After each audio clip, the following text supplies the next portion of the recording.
string is cut. Session. How great was the Prophet, peace and blessings of Allah be upon him, that even back then happening now. Acceleration of time, increase in sudden death, the Arabian desert turning green, more earthquakes and natural disasters, appearance of fissures, huge land collapses and landslides around the world, fires that more frequent rains and massive floods that wash away entire countries. Are we blind that we cannot see how our planet is falling apart? All the signs of the last hour are already coming true. Do we, Muslims, understand that the end times are already upon us and that we are the last generation? Do we understand the responsibility that lies upon us? What did the Prophet Muhammad, peace and blessings of Allah be upon him, dream of? What kind of society did he bequeath to us to build? The Prophet Muhammad, peace and blessings of Allah be upon him, warned what would happen to his ummah in the end times and what we, the last ones, would have to go through. He said that the time would come when all humankind would have to make a choice. What will we choose? Judgment Day or millennia of joyful living as in heaven? Today, we will learn what a great responsibility the entire ummah of the last prophet, peace and blessings of Allah be upon him, has. Today, we will learn how right and great was our beloved Prophet Muhammad, peace and blessings of Allah be upon him.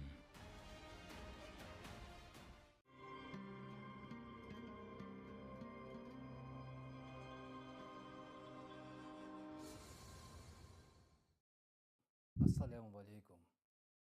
Ва рахматуллах ва баракату.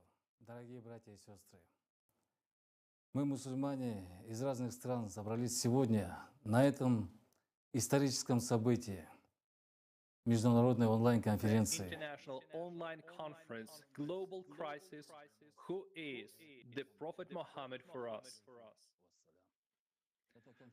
This conference is very significant for every Muslim and for all humanity.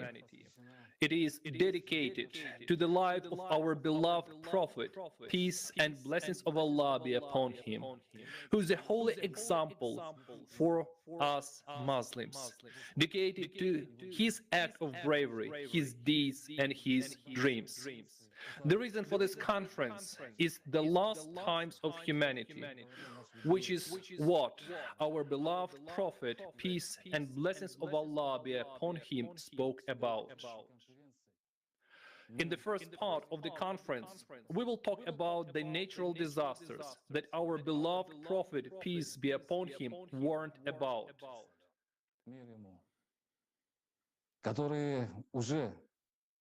The calamity that has already come and what awaits us. The Prophet said that the last times would come, and those times have come. The number of power of all natural cataclysms has increased tremendously in a small span of time. How serious and significant, we will tell you today, dear Muslims. Although you see everything and know everything yourself, but we will talk about it in more detail, so that when you put everything together, it is not difficult for you to draw a conclusion about what Tikapulazaseni pamodzi why the Prophet, peace be upon him, warned us about it. chimukhaso ndi ntchito yambiri kuti mudziwe chilungamo Centuries ago, Prophet komanso kuti Muhammad, profeti peace wathu and amene blessings of akuti chani Allah be upon him, knew ngati about zaka what was 14,000 already happened zapitazo and will happen in the near nthawi imene future. profeti wathu anadziwa He kuti spoke chilichonse chimene chikuchitika of the choice that chidzachitike ndi all chani humanity would have to make. anayankhula He left us clear instructions to recognize the coming of the time of chisankho choice chimene anthu and tidzakhale we nacho must talk about it. komanso The kuti Prophet, kodi peace and tidzasankha blessings chani of Allah be upon him, imene dedicated tifuna his tiyankhule entire pano life to people and profeti lived for us. wathu mtendere ndi madalitso zikhale naye. We will be talking about sooner of the greatest of humans, Conference yachiwiri imene beloved prophet, peace and blessings tikambiranaso suna about imene the chili foundation he chinthu laid chofunikira for the kwambiri kwa realization tonse. of his dream. The third part is about the dream of the prophet, peace and blessings of Allah be upon him, what it is and what he bequeathed to us. The messenger of Allah say about the great responsibility that lies on every Muslim in the last time. О мусульмане, O Muslims, have patience and courage. All you will hear today is what the greatest of human, the seal Imene tiyanene of pano all prophets, our imene beloved Prophet Muhammad, peace and blessings of Allah be imene upon him, warned us about. Prophet Muhammad And today, ananena. we will have the opportunity to be convinced once again of his greatness. May Allah bless us for the truth.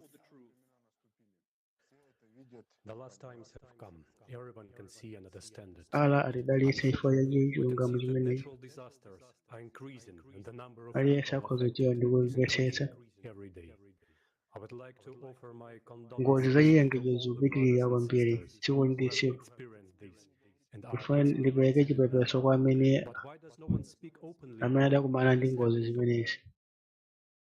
on our earth, that people are Koma dying? chifukwa chani anthu These ambiri people sakuyankhula warned zimenezi us pamene anthu many akufa, times, telling us to act, pamene Prophet to Muhammad help each other. anatiwuza In fact, we ignore what the Prophet, peace be upon him, warned us about. We pretend that nothing is happening, even Prophet though Muhammad there is so adatilangire much we could fix and change. We have no idea what people, our brothers and pamene sisters, tingapange are going through right now. Let's listen to those people who have been witnessed natural disasters. tiyeni tipe zimene Tomorrow, anthu amene anaona ngozi zimenezizi tidziwe kuti chinthu chimene zikhoza kubweranso kwa ife.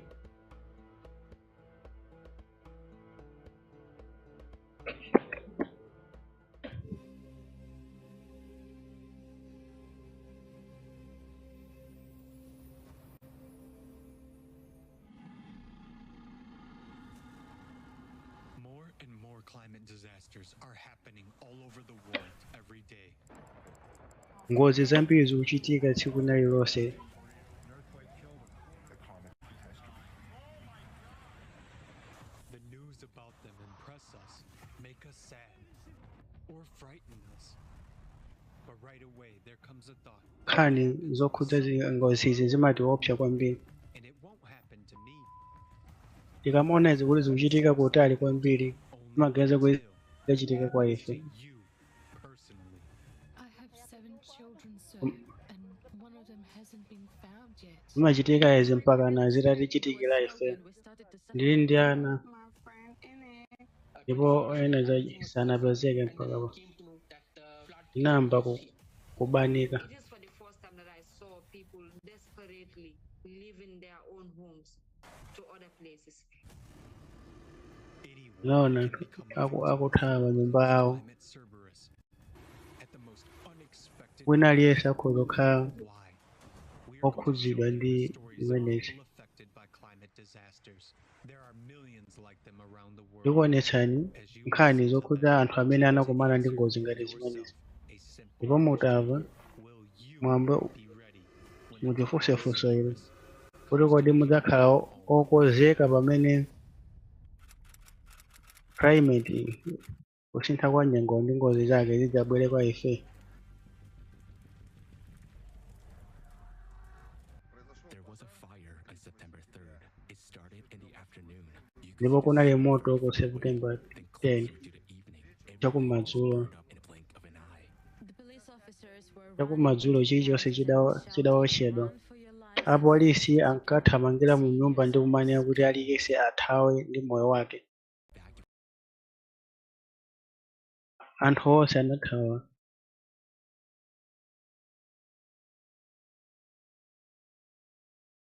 Anthu ankathawa ndipo mwana wanga anatigwira ndi kuthamangira mu galimoto ndipo tidathamangira ndipo moto waukulu unkabwera.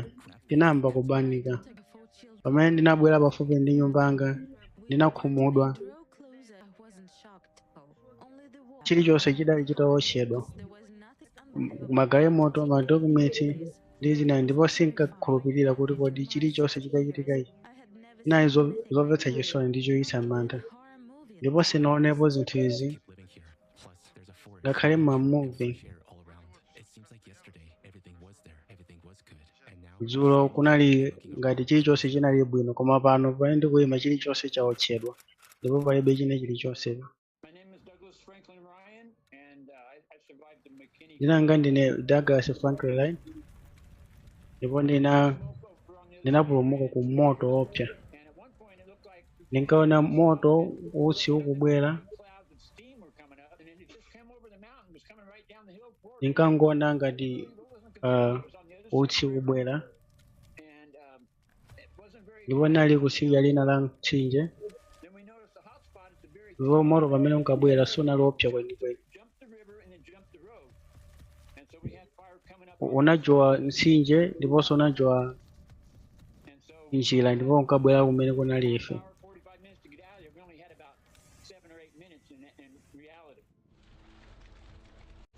In recent years, the number of mega fires around the world has increased. More and more forests and cities have been burnt down, and it's getting harder to put them out. Ndipo masitezi ambiri anawotchedwa komanso nyumba zambiri.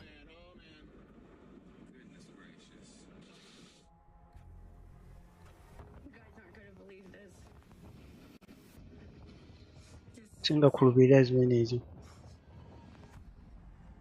Izi si zabwino yayi.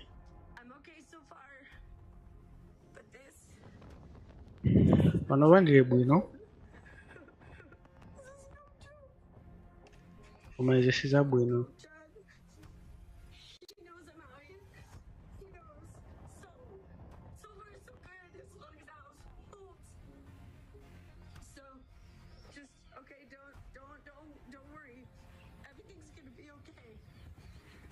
Pala tisadandaule, chilichonse chikhala bwino. Chilichonse chikhala bwino, chilichonse chikhala bwino.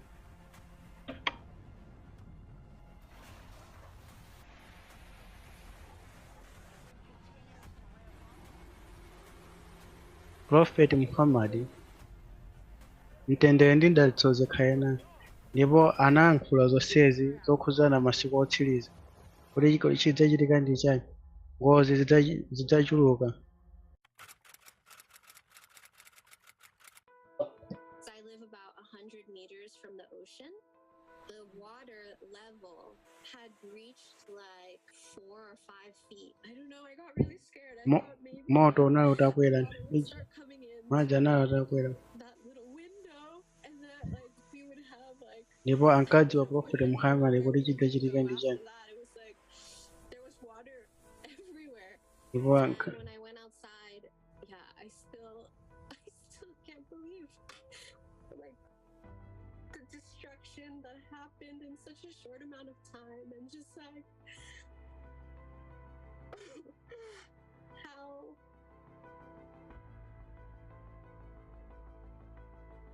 we all want to believe that we're always going to be safe, but that's not the reality.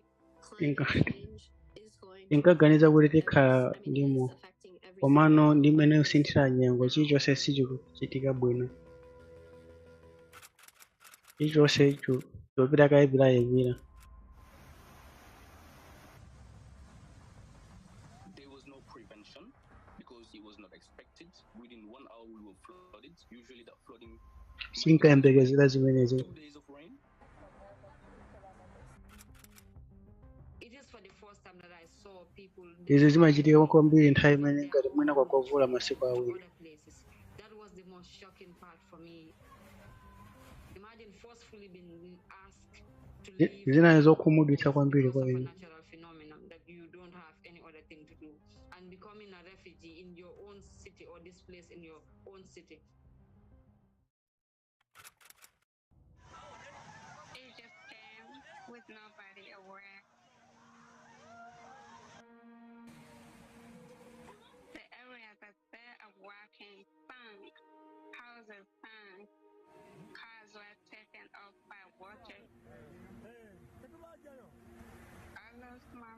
chilichonse chinali chitapita ndi madzi, ndipo ndinataya mnzanga, ndipo magalimoto angangomira, ndipo sinkadakwanisa kuwathandiza ya. Ndinabwera kuno kudzera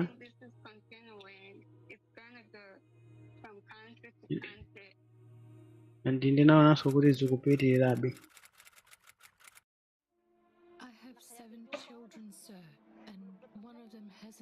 Ndili ndi ana 7 ndipo mmodzi wakusowa. Mwana wanga sanapezeke ya. Onsewo anali m'nyumba momwe, ndipo anali upstairs. Chilichonse chinagwera, ndipo mwana wanga anapsindidwa.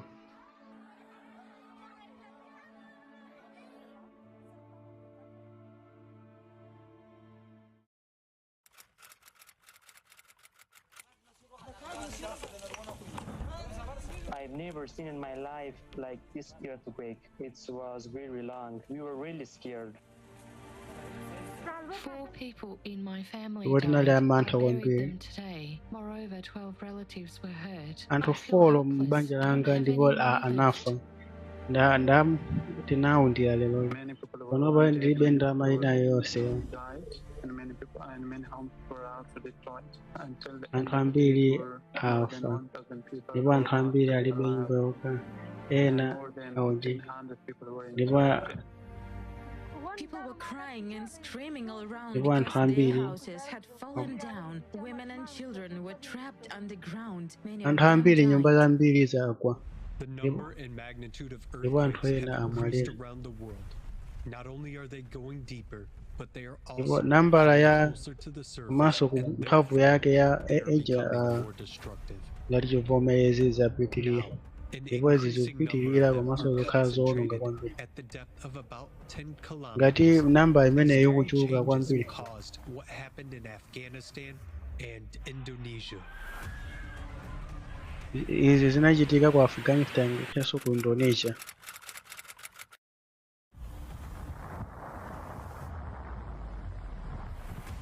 We didn't expect it. The weather was just clean. I've been here in the Netherlands for almost Sitinkayembekezera and I never seen a zimene tornado like zinalili, before. This is insane. It can ndipo sinazoona do a lot. tornado ngati And imene. what is next? Maybe it's gonna be in F2 or F3. What's gonna do then? Zinkachitika zimenezi mwamphamvu kwambiri.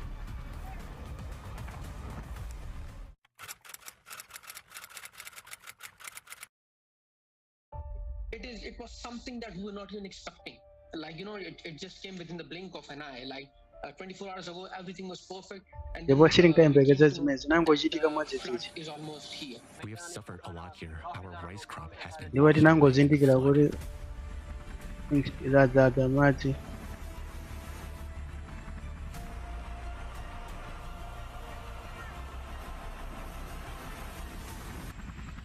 There was water all around us. No electricity. We had nothing to eat. Padali madzi paliponse. Alone. There was nothing to eat, only water, which Panalibe pene kuti ngadye komanso we're kumwa. also dying of hunger. This is the whole scene before you. Our Madzi houses okha have namene fallen. We're tinkangomwa. just living under such an open sky. Nyumba zathu zagwa, ndipo tingokhala. Tinalibe madzi oti tikhoza kumwa. Even pokhala tinalibe. Across Pakistan, more than 1,000 people have been killed for the last 24 hours. There have been floods before, but it was not expected that there will be so much flood this time. Sitinkayembekezera kuti zingachitika Monsoon zonse. rains around the world have become abnormally intense. The monsoon season of 2022 Monsoon- turned into the biggest climate disaster in modern history for Pakistan. 1/3 of the country's provinces went underwater. 33 million people were affected. Half of them are Anthu children. 33 miliyoni Over 2 anakhuzidwa, million koma homes ambiri were mwa iwo destroyed. ndi oposera hafu ndi ana. In Pakistan, it's a wake-up call. Izi zinachitika not ku only to Pakistan. Pakistan, but to the world as well on the threats of climate change. And this tsiku lili zingangochitikanso ku Pakistan ndipo komanso zonsezi zidzachitira kwina. Izi zikhoza kuchitika ku dziko lina lililonse.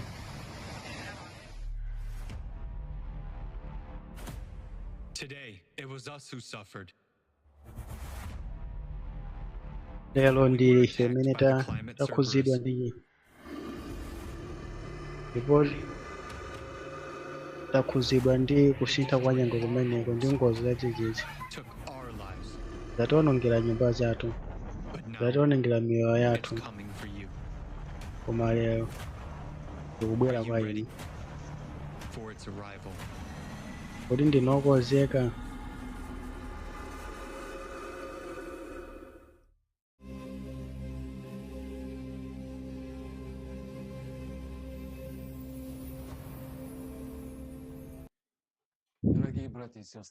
Dear brothers and sisters, horror Okondedwa abale and pain are what these people have experienced.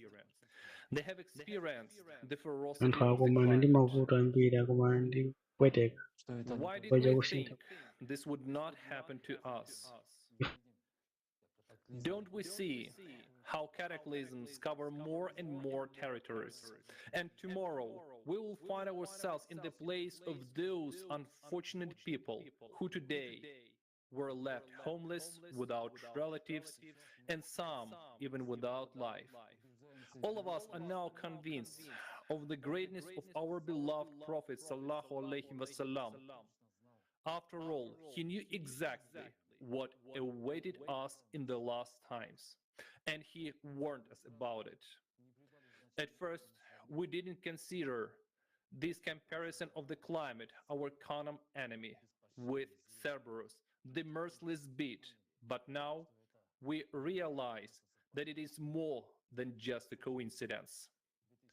On November 12th, 2022, the forum Global Crisis, Our Survival is in Unity was held on the platform of the Creative Society Project, during which a climate report was presented where speakers compared a ruthless attack of the climate with Cerberus.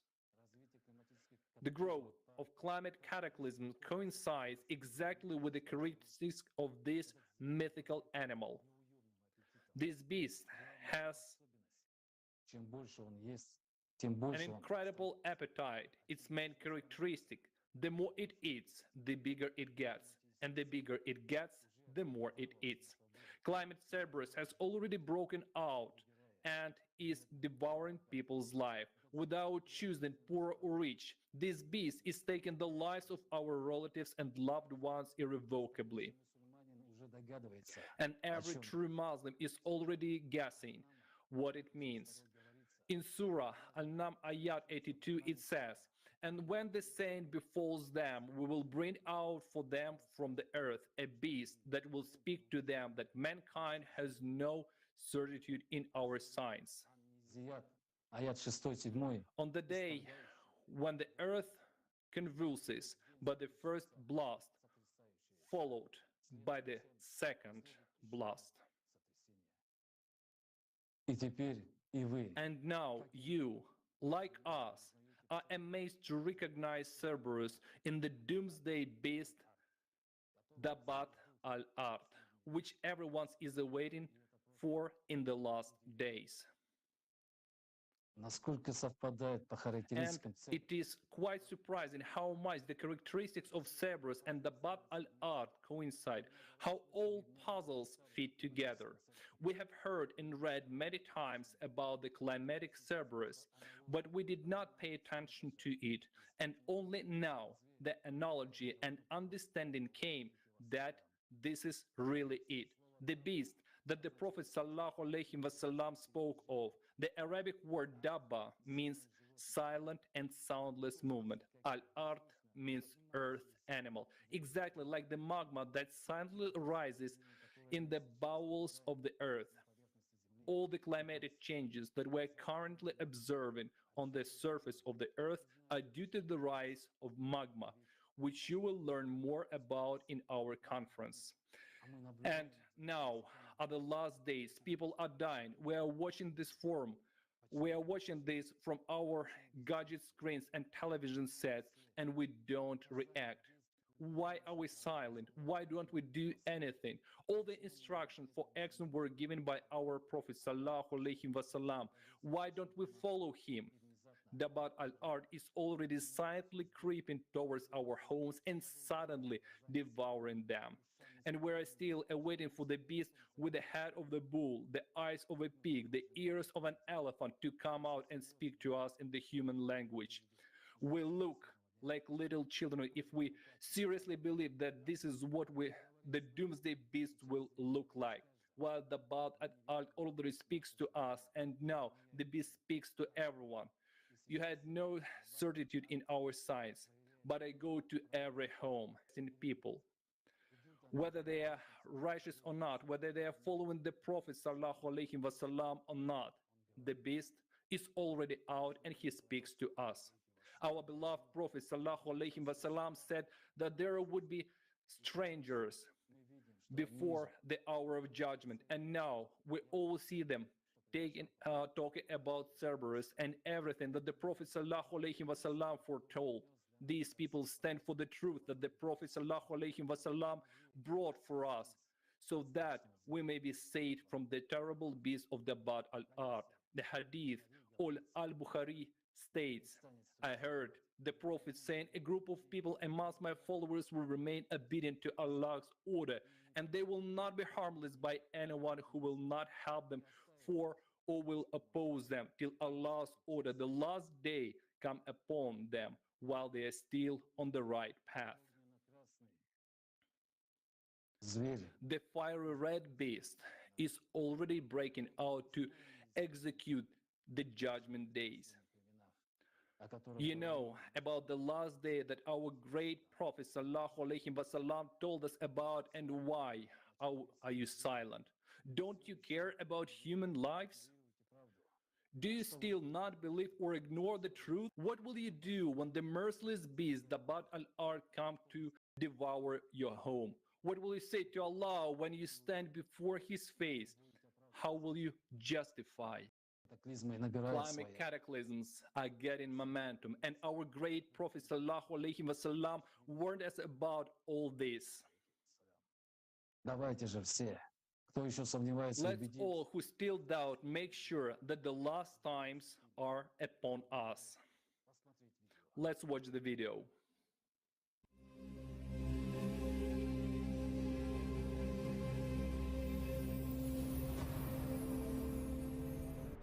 The Prophet Muhammad, peace and blessing of Allah be upon him, was so great and gracious that he took care of all people and hoped that they would build a better world. He knew what would be happening in the end times. Let's have a look at the signs that the greatest prophet, peace and blessing of Allah be upon him, left for us. The time of the coming of the judgment day was indicated by the prophet, peace and blessing of Allah be upon him, as the period when his community would cease to exist. According to a legend given by the great Islamic scholar al-Barzanji, the hadith of the prophet, peace and blessing of Allah be upon him, states, the life of this community will exceed 1,000 years, yet be limited to 1,500 years. As of today, 1,390 years have passed since the Prophet, peace and blessing of Allah be upon him, passed away. We can see that the harbingers that have already come true, that we are very close to the time of the judgment day. Acceleration of time. Anas bin Malik narrated that the Allah's Messenger, peace and blessings of Allah be upon him, said, the hour shall not be established until time is constricted. Since the 80s of the 20th century, scientists began to record acceleration of our planet's rotation. Over a period of 4 centuries, the rotation of the planet had been slowing down. However, in 1973, the planet began to accelerate abruptly. And in the year 2022, the rotation of the Earth has increased so much that June 29th was the shortest day in the history of observation. Earthquakes. The hadiths say that at the end of time, the number of earthquakes will increase. The hour, last day, will not be established until earthquake will be very frequent. Since 1995, the number of earthquakes on the planet has been growing exponentially. Earthquake power and magnitudes are increasing. The number of earthquakes on the ocean floor and plate boundaries along mid-ocean ridges is also increasing. Earthquakes are happening even in places they have never occurred before. Moreover, in the last decade, there has been recorded an increase in the number of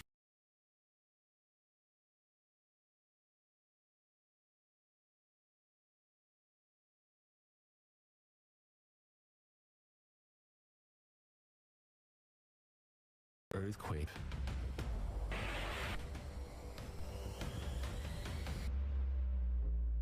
Land collapses. Sahl bin Sa'd of Allah, peace and blessings of Allah be upon him, said, "There will befall this ummah land collapses." Today, huge sinkholes and craters suddenly appear in many parts of the world. Such examples can be found in Turkey and Croatia, and also in Siberia. Methane explosions form huge craters. The number of faults have increased in the USA, Iceland, Turkey, China, Baikal, Croatia, Chile, Mexico, and Siberia. Rains and floods.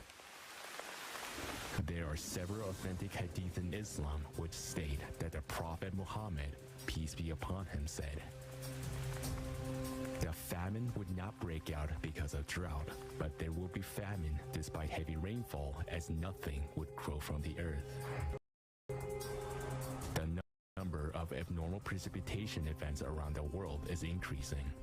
In the 9.5 months of the year 2022, some daily records have been recorded on the planet.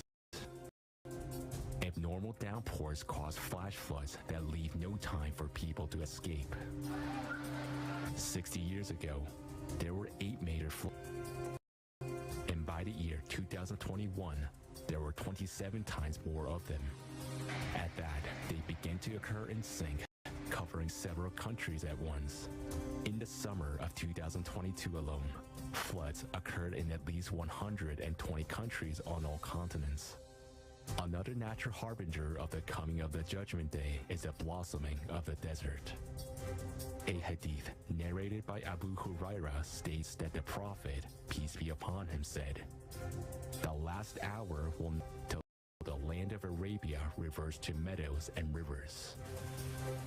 In 2018, heavy rains hit Saudi Arabia, inundated the desert, and caused flooding. This resulted in the blossoming of the desert. Floods are now common in the Arabian Peninsula. On November 12, 2022, severe thunderstorms with hail hit parts of cases. The hailstorm was so heavy that it limited visibility to 5 meters. Streams of water form rivers in the middle of the arid desert. In November 2022 alone, at least 6 countries experienced abnormal rainfall and subsequent massive flooding. Water pours from the sky, soil in gigantic quantities. In Amman, the capital of Jordan, on November 14, 2022, almost 7 monthly rainfall fell in 1 hour. Nowadays, single natural disasters occur very rarely. Instead, there is a cascade of disasters, one engaging the other. And this interconnectedness intensifies the devastation and claims more and more human lives. What was predicted for the year 2100 is already happening today, right in front of our eyes. We can see that the harbingers of increased earthquakes, floods, droughts, and fires are already coming true. Scientists have determined that the reason for these climatic cataclysms is a deep hole in the Earth's interior. said signs would come one by one, each scattering from a necklace, because he knew that all these events are interconnected with each other.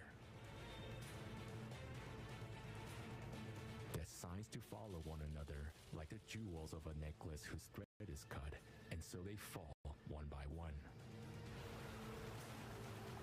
Apart from climatic harbingers, all social changes, diseases, technology, and astronomical signs have already come true. This clearly tells us that we're living in the end times, and it is up to us to live up to the expectation of the prophet, peace be upon him, become his disappointment.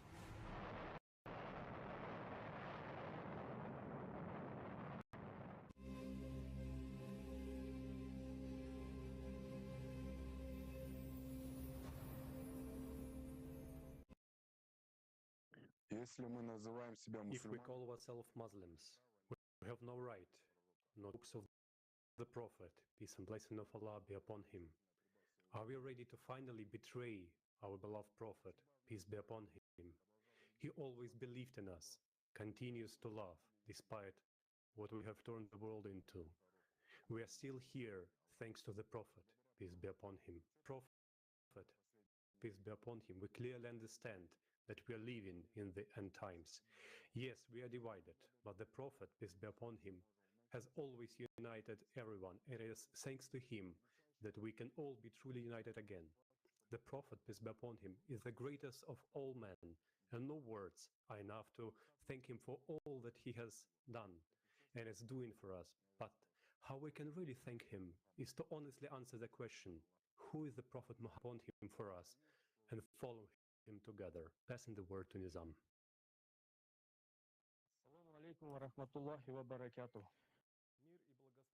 Peace and blessings of Allah upon the most perfect and great of humans, the Prophet Muhammad sallallahu alaihi wasallam. In Quran, Surah Al-Anbiya, the Prophets 21:107, it is said that we have not sent you, O Muhammad, except as a mercy to the worlds. A great thanks to our great Prophet sallallahu alaihi wasallam, who left us a covenant 1,390 years ago. He knew would happen in the last times, in our times. How could he have known that? In no way, only from Allah. And this is absolute proof of his greatness, of him as the best of humans. He was the one who chose. All of his teachings were focused on the end times. He talked about how to make the world a better place and how to make sure that the end times would not come. He knew and understood what would happen at the end of his life and after him. And so he hoped for the last times. Can you imagine? He was talking as far back as 1,390 years ago that there would be a community that could stand up to what was coming.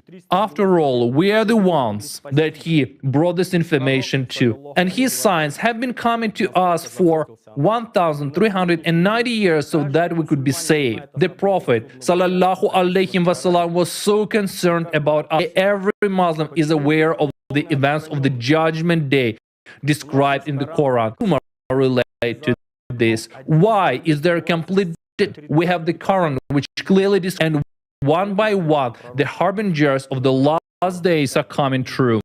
But the Ummah does not follow the Prophet's sallallahu alaihi words and wait for things to happen. Shaitan is so powerful that he shuts the ears of even those who hear and immobilizes so many people, and they just don't act. The Ummah must be united. Didn't our great Prophet sallallahu alaihi wasallam tell us so? As states in Surah Imran, ayat 103, and hold firmly to the rope of Allah altogether and do not become divided. And remember the favor of Allah upon you when you were enemies, your hearts together, and you became brothers. And you were on the edge of a pit of the fire, and He saved you from it. But are we united? Has the Ummah fulfilled the words of the Prophet sallallahu alaihi wasallam about unity? Can we call ourselves at the time and right to further divide? What are we arguing about on the edge of doom. Right now, the much importance to clarify. There are only two directions in Islam. Follow the Prophet sallallahu alaihi wasallam, are loyal to him and follow in his footsteps and heed his messages. Second, and there are those who follow the shaitan, those who follow the Prophet sallallahu alaihi wasallam. They have not only recognized the signs of the last times, but they have begun to act. And if you have learned about the approach of Judgment Day, you should establish justice and choose what the Prophet sallallahu alaihi wasallam bequeathed. And the signs of Judgment Day, one by one, like beads scattered from a necklace. People decide the future, and it all depends on people. Thank you, Nizam.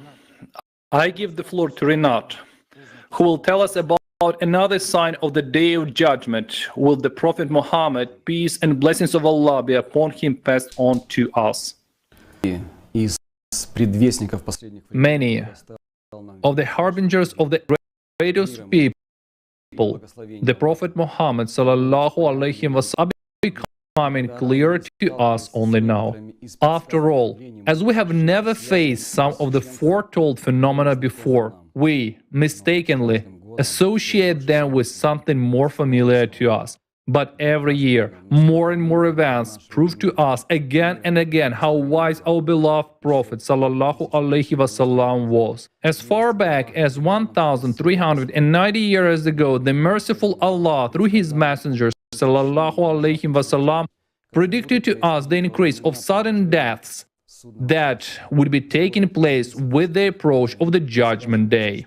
The Hadith collection says that with the approach of the hour, sudden death will appear. Many interpreters of the Quran consider it to be the way the Prophet Muhammad sallallahu alaihi wasallam heart attacks, simply because this phenomenon hadn't yet been studied at the time he lived. But the Messenger of Allah sallallahu alaihi wasallam was very wise. He developed sciences and may well have pointed to a particular organ, the heart, to be more precise, if it was the cause of deaths. Since the mid-1990s, more gone to races of what is known as sudden death syndrome. A person's heart just suddenly stops and the body completely ceases to function. Despite the fact that this phenomenon is often associated with heart disease, more and more cases are recorded when autopsy reveals that the person was absolutely healthy. Doctors and scientists are extremely concerned that the number of such deaths among young people under the age of 40 is increasing every year. Every year, thousands of people worldwide become victims of this unexplained syndrome. Sudden adult death syndrome. ADS, sudden arrhythmic death syndrome, is syndrome of a sudden cardiac arrest. This is the name given to a new phenomenon when young and healthy people suddenly and unexpectedly die for no apparent reason. According to various expert estimates, sudden cardiac arrest claims between 4 and 7 million lives a year worldwide. The SADS diagnosis is used by medical professionals when an autopsy fails to establish an obvious cause of a person's death. It is only clear that at some point a cardiac arrest occurred, but without a known cause. Cardiologist and researcher Dr. Elizabeth Parents of the Baker Heart and Diabetics Institute in Australia says that so far this syndrome remains a mysterious diagnosis. All we know for sure is that it is definitely not drugs, not trauma, and it is not even a heart attack. People, by the way, often confuse atrial fraction and cardiac arrest. These are different things. A heart attack artery is blocked, whereas cardiac arrest means that the heart is just suddenly stopped, like a clock, and then suddenly stopped. If someone had a heart attack, an autopsy might blood clot. But when a person had SADS, the heart remains intact. And I think doctors' full extent of the problem, Dr. Elizabeth Parents concludes, we only see the tip of the iceberg. Sudden cardiac arrest is one of the leading causes of death and disability affecting about 33,000 Australians each year. USA, death kills one person every minute in America today. Cardiac arrest has become the third leading cause of death in the United States. Europe. In the European Union, 5 people die of sudden cardiac arrest. However, it cannot yet be reliably predicted. By the increasing cases of healthy young people dying suddenly and unexpectedly from a mysterious syndrome. Sudden cardiac arrest syndrome has been fatal for all kinds of people, regardless of whether they maintain a fit and healthy lifestyle, the Daily Mail writes. According to Brazilian Society of Cardiac Arrhythmias, sudden death kills about Brazilians every year. According to the National Center for Biotechnology Information, up to 3 million individuals succumb to sudden cardiac death in India every year. China. The total number of sudden cardiac deaths in China is twice as high as in the United States. This means that every minute 2 people die from sudden cardiac death. Russia.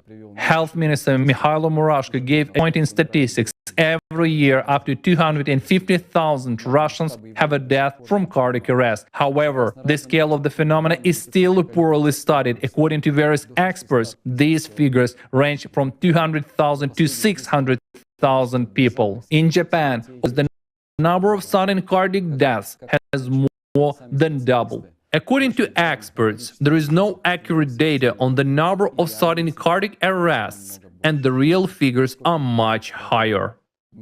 How great the Prophet ﷺ was! What was going to happen? Every word, every message sent to our generation through the ages is a clue of great significance that finds confirmation in the place today. But this harbinger of the judgment day reminds us not only that the end time for our entire civilization is approaching, it also makes us think about how fleeting our lives are and how suddenly they can be cut short. With so many signs of judgment day, can we continue to remain inactive? What shall we do? What will you personally do, knowing that for you personally, for each of us, any day could be our last? That at any moment you can stand before Allah Almighty and hold yourself accountable for your choice. Today, we're those whom the Prophet ﷺ called the last, and he set his hopes on us.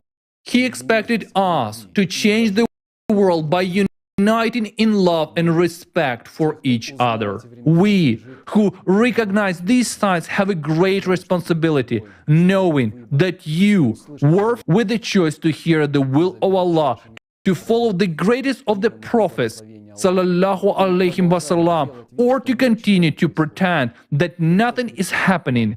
Are you ready to give account for your choice at any death year?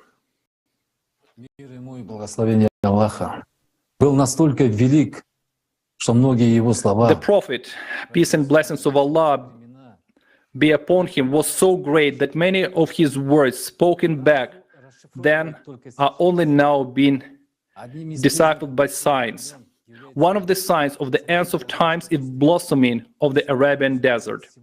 Today, Muslims around the world observe this phenomena. It indicates a cyclical nature of global climate change on Earth. And now we are living in a period of change of these cycles. Now let's elaborate on this subject. The Messenger of Allah sallallahu alaihi wasallam indeed left us many harbingers, warning of the day of judgment. I will not stop praising the greatness of the Prophet sallallahu alaihi wasallam, because even then he knew about those times in which we live now. He left a tremendous legacy that we, as true Muslims, have yet to understand. And we, the last of whom the Prophet sallallahu alaihi wasallam spoke of, are now part of the events of which upon him warned. He pinned his hopes. And so we have an enormous responsibility for in every sallallahu alaihi wasallam there is a truth transmitted to us by Allah Himself. My brothers and sisters, open your eyes and look at. In a foreshadowing, the Prophet Muhammad sallallahu alaihi wasallam said, "The last hour will not come till the land of the Arabia reverts to meadows and rivers." Today, the Arabian Peninsula is inundated with rain and heavy showers with hail. The deserts, which previously had almost no rainfall, and the highest temperature for up to 50 degrees Celsius, unfit for plant growth, have been covered with snow. And what do we see? Green meadows and blooming glades became a consequence of this weather, and in some parts of the desert, lakes were formed. Oh people, why do some of us rejoice in such an event today? And yet this is a temporary phenomenon and speaks of a dramatic change in climate. Why do we not remember the words of the Messenger of Allah sallallahu alaihi wasallam, who said, "The last hour will not land of Arabia reverts to meadows and rivers." Geologists have confirmed that indeed the Arabian Peninsula has been rich in water and greenery. According to many studies, North Africa, Sahara and the Arabian Peninsula had been formed into green landscapes many times in past warm periods, the last time occurring around 12,000 years ago. After that, the Arabia's climate reverted back to arid. The desert has a blooming cycle, and the Arabian desert is blooming now. If it was so important to point out the cycle, why did the Prophet sallallahu alaihi wasallam say the word reverts? The Prophet, peace be upon him, of the cycle. Next, you will learn that the causes of all climatic disasters nowadays and the cyclicality of cataclysm happen every 12,000 years. The Prophet sallallahu alaihi wasallam is so great that he pointed out to those even back then, which modern scholars only approach in understanding cyclicality. It is precisely because he was the last prophet sallallahu alaihi wasallam that gave us detailed and clear description of these times. And most importantly, he gave us time to prepare, time to change something in our world and relationship. We still have it. Time is our most valuable resource these days. Imam Ahmad and Abu Dawud further narrated from Ali, the Messenger of Allah, peace and blessing of Allah be upon him, said, if even there was only one day left of our time, Allah will send a man from among my family to fill it with justice, as it had been filled with injustice. But why is it that we who live in the later times, the people who have responsibility and seem to be the first to act, waste our time, fill our dwellings with material things, and our hearts are emptied in inaction? And yet Allah's only hands are our hands. Only inaction can change the course of events. We will see information of what we said in the following video.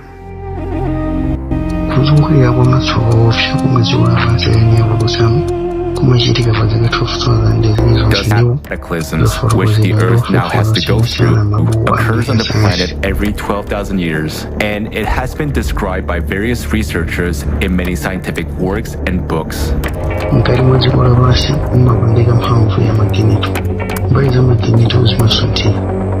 The Earth's core creates a magnetic field. The Earth's magnetic poles are movable. Their sudden shift is called geomagnetic excursion. And note in which time intervals such excursions took place over the last 120,000 years. The interval between them is approximately 12 to 13,000 years. It is shocking that at the same time, there were sharp rises in world sea level, glaciation, and the strongest volcanic eruptions. Each time during such excursions, the middle of the Earth became 8 to 10 times weaker, and this in the flux of cosmic radiation. Douglas Folk, geologist, has analyzed the carbon-14 dating of sediments. The data obtained irrefutably prove that glacial periods have cyclicity of about 12,000 years. You have the Earth's magnetic field reverses, and immediately after that, you have the ice age. The reason why the Earth's magnetic field reverses is because of this clock. kuundana pananso kuchuluka kwambiri kwa kuphulika kwa mavolcano. Umboni wina wa kuzungulira kwa zaka 12,000 kunali kuphulika kwa volcano ku Oktoba mzaka 72,000 mpaka 74,000 zapitanso. Anthu anatsala pang'ono kutha onse. Kuphulika kwa mavolcano koononga kwambiri kunachitika mzaka 12,000. Kunali kuphulika kwa mavolcano ku Pleiadian Fields, Topo volcano ku New Zealand, Rich volcano ku Ulaya, Mount Vesuvius Santorini, Aira ndi ena ambiri. Kutuka kwa volcano aisoundana ndi Moraine kumasonyeza kuzungulira kwa zaka 12,000. Kuonanso nthawi ya carbon 14 mosakayika ndi zomwe zikuchitika. Bwanji kumakhala kuphulika kwa volcano koopsa, kutentha kwa mlengalenga kukumasintha ndi 10 to 15 degrees Celsius, kusintha kwa madzi a nyanja kukumafika 20 mpaka 50 meters. Madzi oundana kuchuluka kwambiri. Kusintha koyipa kwa pansi pa nthaka nthawi imodzi. Kusintha kwa mphamvu ya magnito. Kuphulika kwambiri kwa volcano kumayenderana ndi kusintha kwa mkati mwa dziko monga momwe zikuchitikira pano. Ofufuza amakhulupirira kuti nyengo iyi ikugwirizana ndi kuzungulira kwa galaxy. Zaka 12,000 zilizonse ma radiation ochokera mkati mwa dziko amakhudza dzuwa. Mu zaka za 1998 maziko a dziko lapansi, mwezi, dzuwa ndi maplaneti ena adasunthika. Zaka makumi angapo zapitazi asayansi anayamba kulemba kusintha kwakukulu kwa nyengo pa maplaneti onse ndi masatelite a solar. Kuonjezeka kwa mphepo ya mkuntho, kutentha kwa chilendo, kuonjezeka kwa mavolcano ndi zivomerezi. Tsopano kuchulukira kwa radiation kamba kakuchepa kwa mphamvu ya dzuwa kwadziwika pa dziko lapansi. Asayansi apeza umboni osonyeza kuti kusintha kwa zinthu pa dziko kofanana ndi zimene zikuchitika kunachitika zaka 12,500 zapitazo. Zaka 12,000 zilizonse mphamvu za kuthambo kuchokera mkati mwa dziko kumabwera ku dziko lapansi. Mphamvuyi imachitika pa mulingo ochepa ndipo imatha kuyambitsa kusintha pa dziko. Ma radiation ochokera kumwamba amasokoneza kayendedwe ka zamoyo ndi zina zachilengedwe. Mitengo imamba kutulutsa carbon dioxide wambiri. Madambo amatulutsa mpweya wakupha. Pa nthawi dziko lapansi likhoza kukhala dziko lakufa ngati manzi. Chitetezo cha dziko lapansi tsopano chawonongeka ndi poison wa technology. Zamoyo zapa dziko zomwe zili ndi matenda sizingapulumuka ndi muliro omwe umakhala zaka 12,000 zilizonse. Zaka 24,000 zilizonse masokawa amawononga kwambiri chifukwa dzuwa limayandikira pafupi ndi radiation ochokera pakati pa dziko. Tsopano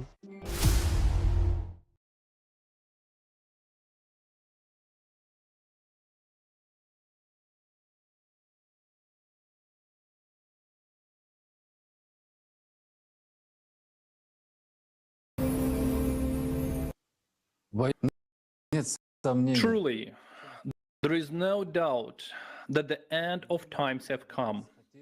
Millions of people before us wanted and hoped to live in this period, and the honor of the end of times fell to us. But it is not only an honor, it is also a great responsibility, because the future of humanity depends on the actions of people in these times. We saw it as our responsibility to reach every Muslim in the world with the information that will come out of this conference.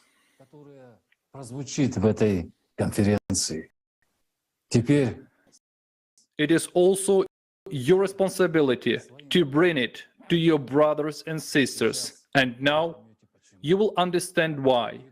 I give the floor to Askar.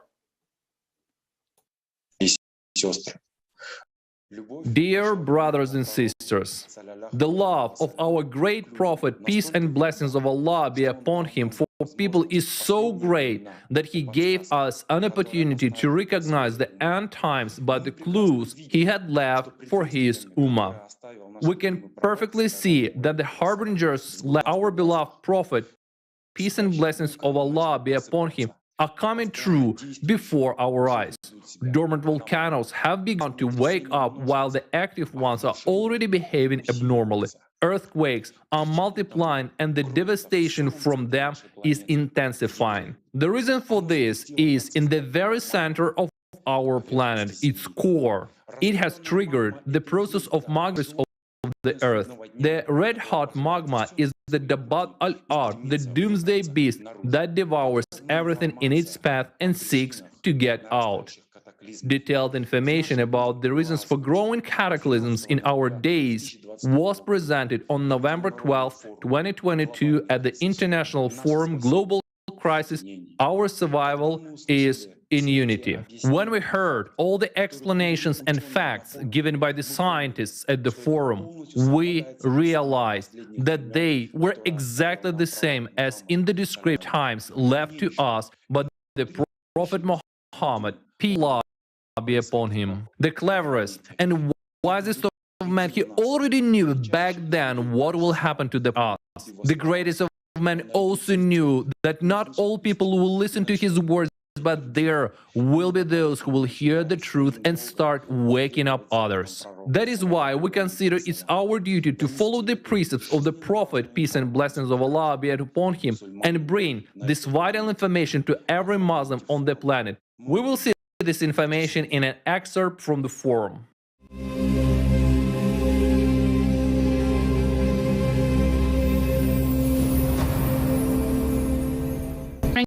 A more dangerous cycle of cataclysms of 24,000 years. In the meantime, the planet's ecology was killed and the planet's immunity weakened. Not even entered the peak point, disasters and escalating at an alarming rate. In this case, underground bunkers will not help, as they will simply melt, because magma is ascending from below. And now, the key question of our report: how much time is left before the catastrophe of our cycle happens? Please take a look at the seismic activity graph again, please. You can clearly see the exponential growth and uncontrolled increase in the number of earthquakes.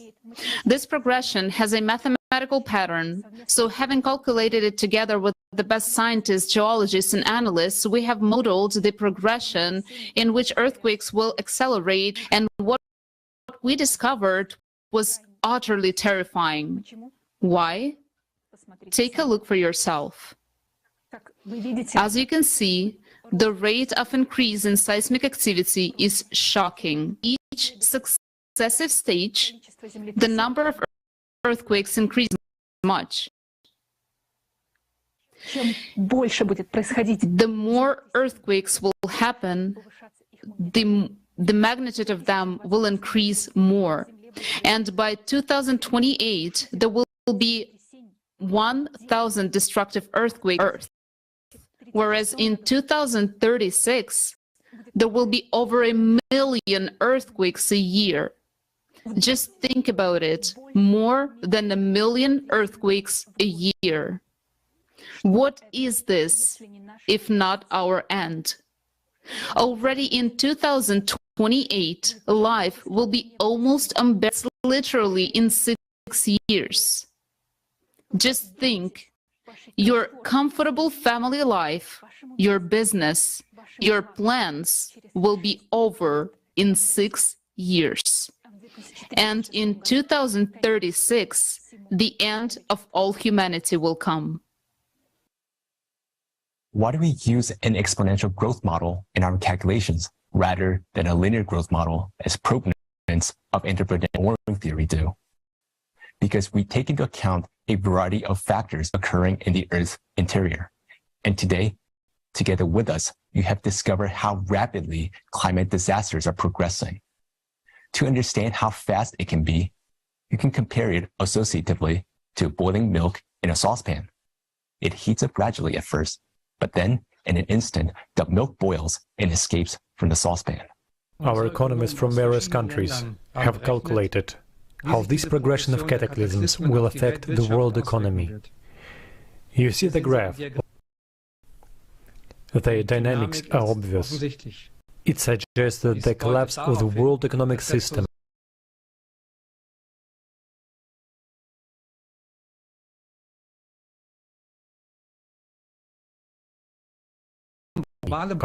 cover all the losses from the climate.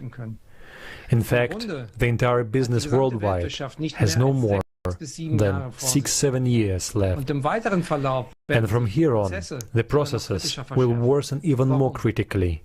Why? We now arrive at a very sad conclusion. If in a 12,000-year cycle we would have lived through this as a civilization and continued our existence, albeit with great losses. But we are in a 24,000-year cycle. Considering how our planet endured it before, it was complete devastation. Supervolcanoes exploded, and most of the life was simply swept away. And our mathematical model, which takes into account comprehensive data of how the processes of climate change happen and how they're happening now, gives an understanding that the Earth is following in the footsteps of Mars. We have calculated different variants of events development and came to the conclusion that in any, even the mildest variant of the current cycle, all humanity will die. And according to our mathematical model, this will happen in 2036.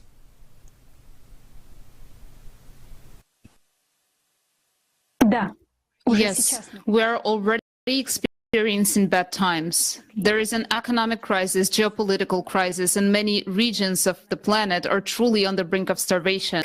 Cataclysms are underway, scoring droughts in some places and terrible floods in others, hurricanes, tsunamis, and earthquakes. But just imagine what will happen when the planet is almost devoid of livable places due to earthquakes, when the largest portion of the budget of all countries will be spent on covering losses from disasters.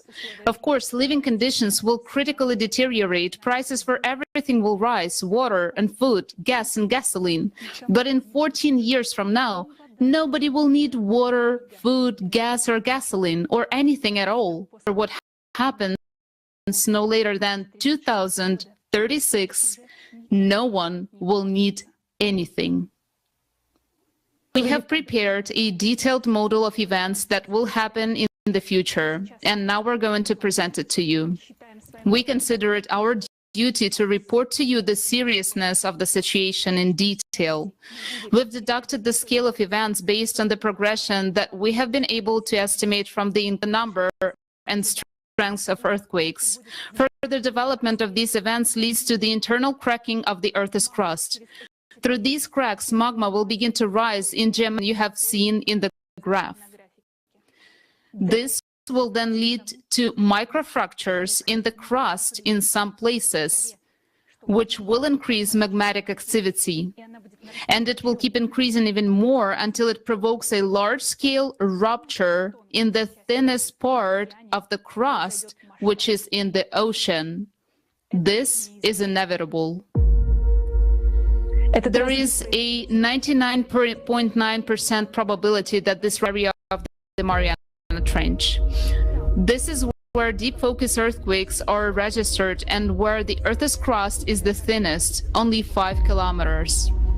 At first, when a small amount of water will meet through the crust for the first time, exploding violently.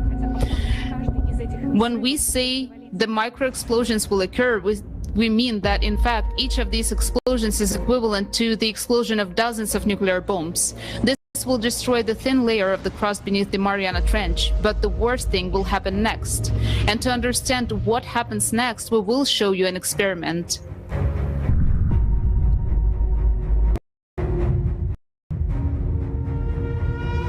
You see what happened when the water met red-hot metal?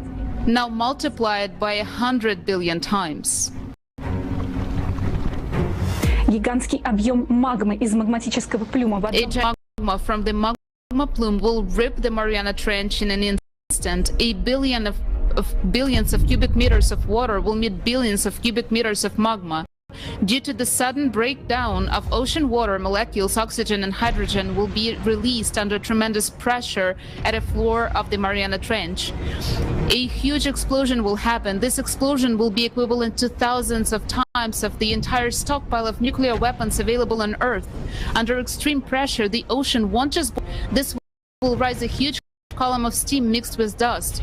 And under tremendous pressure, this gigantic column of steam will rush so high up that it will tear through the atmosphere, will curl up like a blanket, and will be blown away by the solar wind, meaning our atmosphere will literally be swept away along with the entire water cover. At the same time, this gigantic explosion will cause a powerful hydraulic impact directed inside our planet, because a lot in the Mariana Trench is an enormous pressure at the point where the explosion will take place, and that pressure will in turn be reflected in the hydraulic impact. There will be a very powerful blast wave directed into the center of the planet, which will spread tangentially and will provoke additional cavitation processes. This will lead to an abrupt expansion of magma in all directions, but that means that there will be 10 times more magma. This will literally tear the planet from the inside. With such an impact, magma will behave like a gaseous substance. All volcanoes, cracks, fractures, all boundaries of lithospheric plates will burst and erupt simultaneously. The Earth will be flooded with lava flows, just like as it happened on Mars. Naturally, due to the core will bounce away and the motion of the outer core will stop, our planet will die. This process will take only a few minutes. Due to the stopping of the core, the electromagnetic field of our planet will disappear and the gravitational field will be almost completely gone. Therefore, all the satellites will fall from the near-Earth orbit, including the moon. If the moon is over the eastern hemisphere, it will be thrown away by explosion and it will be attracted by the sun. And if the moon is over the western hemisphere, it will fall to Earth the moment the gravitational field is lost.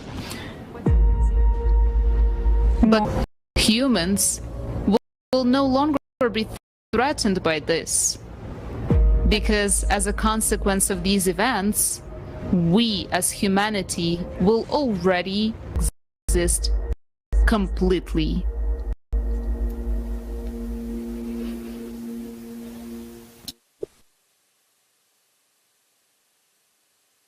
What this mathematical model is saying is that if the destruction process is slow enough and there are no other factors to trigger its acceleration, then everything we're talking about will happen in October 2036.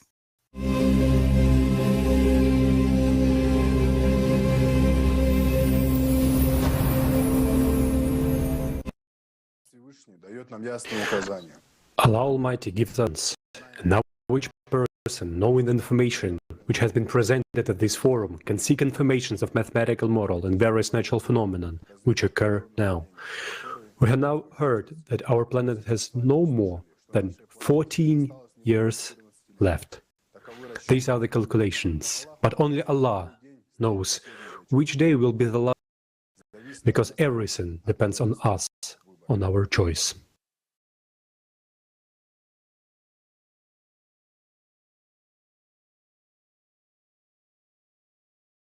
Assalamu alaikum,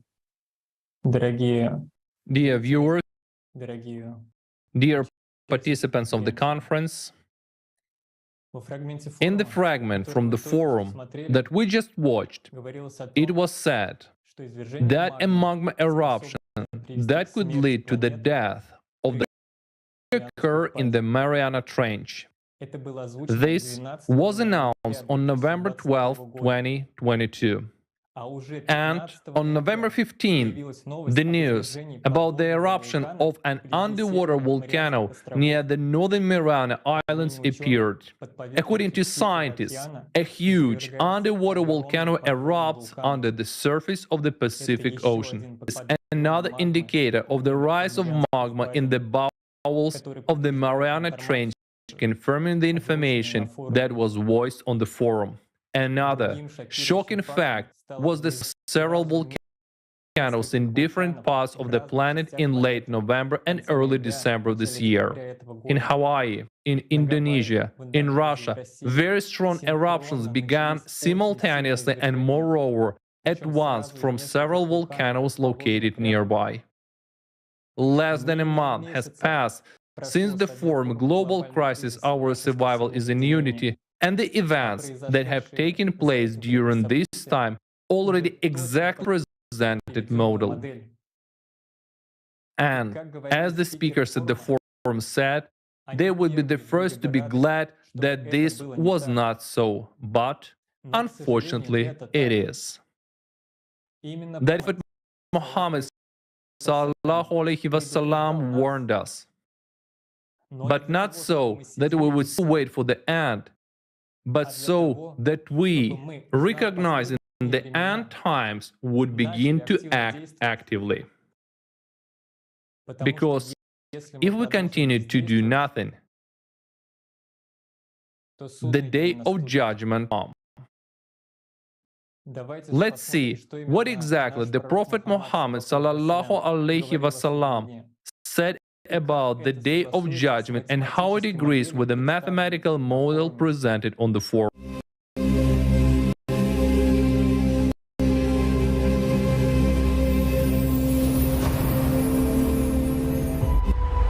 Apocalypse. The greatest men, the Prophet Muhammad sallallahu alaihi wasallam, precisely described 1,400 years ago what is happening right now.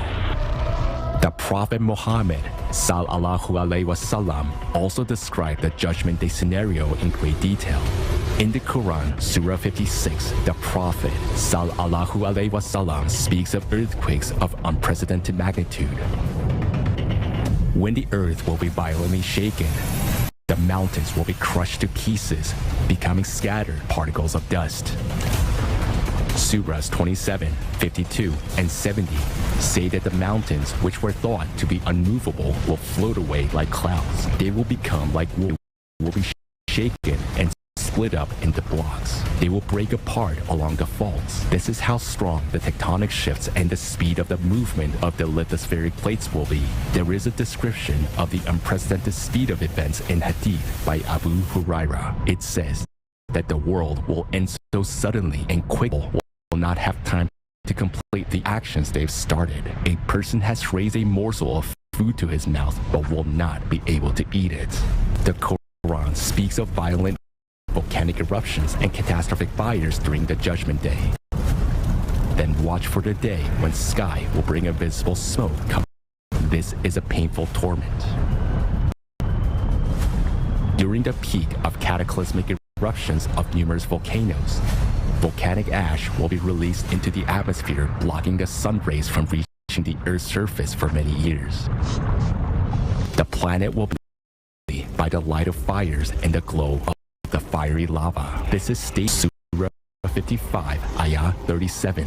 And when the heaven is split open and becomes rose-colored like oil.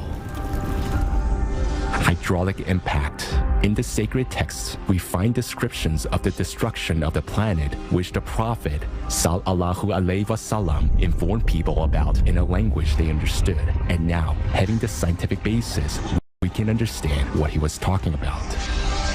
For example, in the Quran, Surah Al-Infitar says, when the sky splits open, and when the stars fall away, and when the seas burst forth.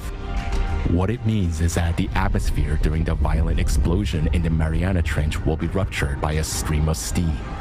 And Surah 21 says, the supreme horror of that day will not disturb them. On that day, we will roll up the heavenly things.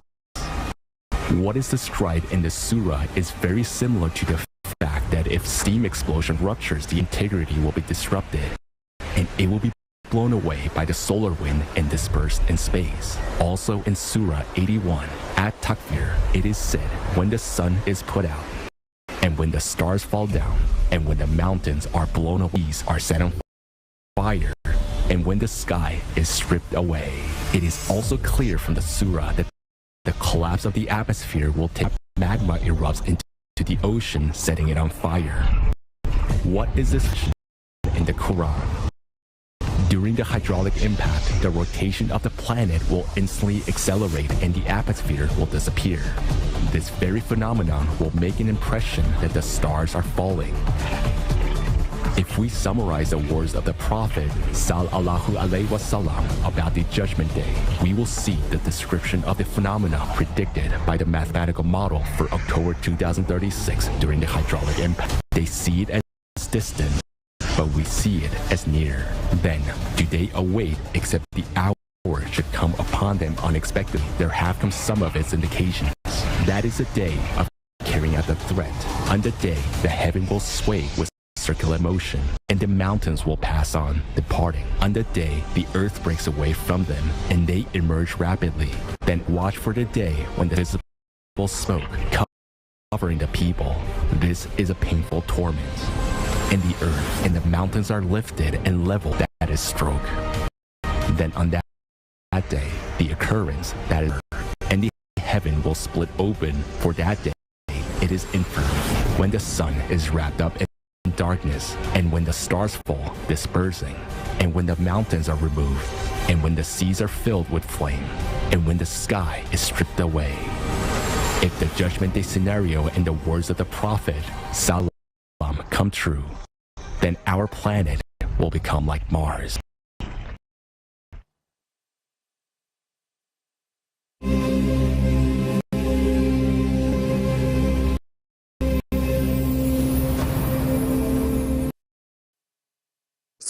The events shown in the video and described in such detail about the Prophet Muhammad, peace and blessing of Allah be upon him, are terrible. Does this mean that we no longer have a choice but to face the triumph of Cerberus? Do we have the opportunity and time to change the course of history? The merciful Allah, even in times of approaching doomsday, shows concern for people and gives us a chance so that the Ummah, united, can find a solution and a way out of the current situation. Assalamu alaikum, brothers and sisters. Allah is so merciful that He gives us a host of harbingers, predictions, many of which were voiced in the video. There are so many of them that it is simply impossible not to know that the time of the approaching doomsday is coming. But for what purpose did our beloved Prophet wasalam want us to know that this time, if nothing could be changed, even now, as the Bat al-Art is gaining more and more force, ravaging entire cities and islands, leaving ruins in it, noticeable that the number of people who lost their lives is not yet that high. It is clearly not in the scale of the devastation that the Bat al-Art is leaving behind. Even now, as the time of the doomsday draws even nearer, Allah continues to show His mercy and restrain the cataclysms. The floods in Pakistan in August and September 2022 killed more than 1,500 people, a huge number of lives lost. But the scale of the devastation is so appalling that the death toll is not proportionate to the damage caused.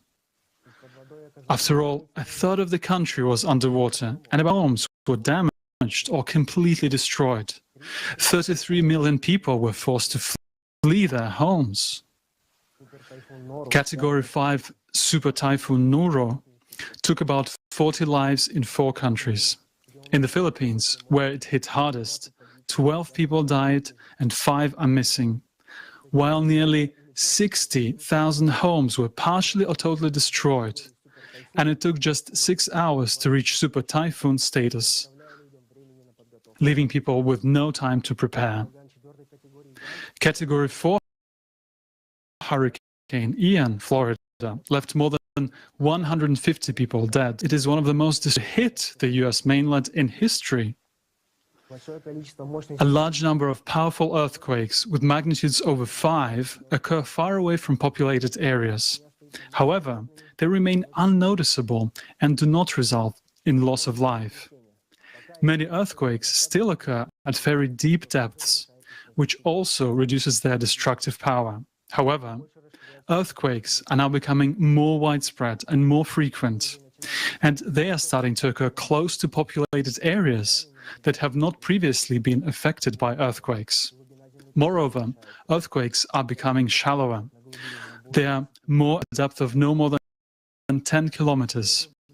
This means that in the near future, earthquakes of lesser magnitudes will claim more and more lives, as they did in the deadliest earthquakes of 2022 in Afghanistan and Indonesia.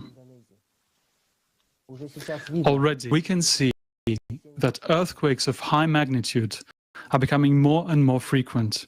They are occurring in series over a short period of time. Scientists say that the number and power of earthquakes will only increase. In Qur'an, Surah 2, Al-Barak, Ayah 177 says, "Righteousness, it is not the turning your faces towards the east or the west. Rather, it is the righteous. Rather, the righteous are those who believe in Allah, the last day." The number of victims of climate disasters in 2022 alone is thousands. Tens of millions of people have been displaced from their homes. But the last day described to us by the Prophet ﷺ himself means that the complete cessation as humanity, and that is 8 billion people. The beast from the earth is increasingly showing its ferocity. Yet, even in such a difficult time, the merciful Allah shows his love for us, still restraining him, so that we, the Muslims, may remember the harbingers of the last days, unite to find a solution, and have time to build a world that our Prophet ﷺ dreamt of, where nothing would threaten any human life any longer. The Prophet ﷺ hope that there would be enough of faithful Muslims who would make the days of his world, of this world, to stop serving Iblis, kick out Shaitan, and look honestly into each other's eyes and restore the Quran, restore the truth, and restore Islam throughout the world, to save this world. So far, Dabat al-Ard has been taking mainly material possessions, as if to remind us of their emptiness. Appetite grows by the day. Floods and earthquakes may destroy mosques and temporary structures.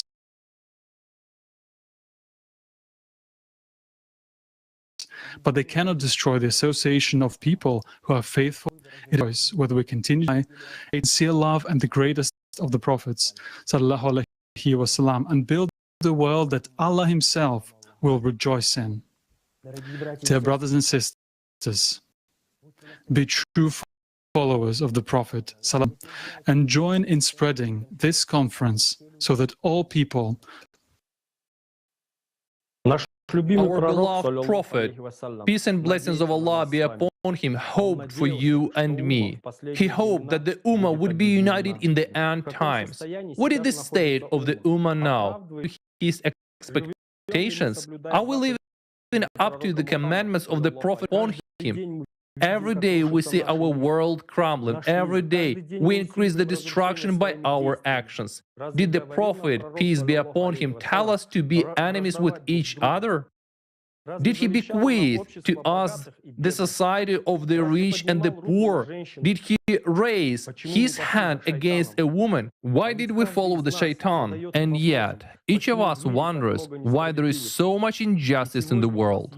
And today, we still have time to justify the hope of the Prophet. Who are we? Those who are devoted, peace be upon him, or those who have betrayed the Prophet, peace be upon him? Brothers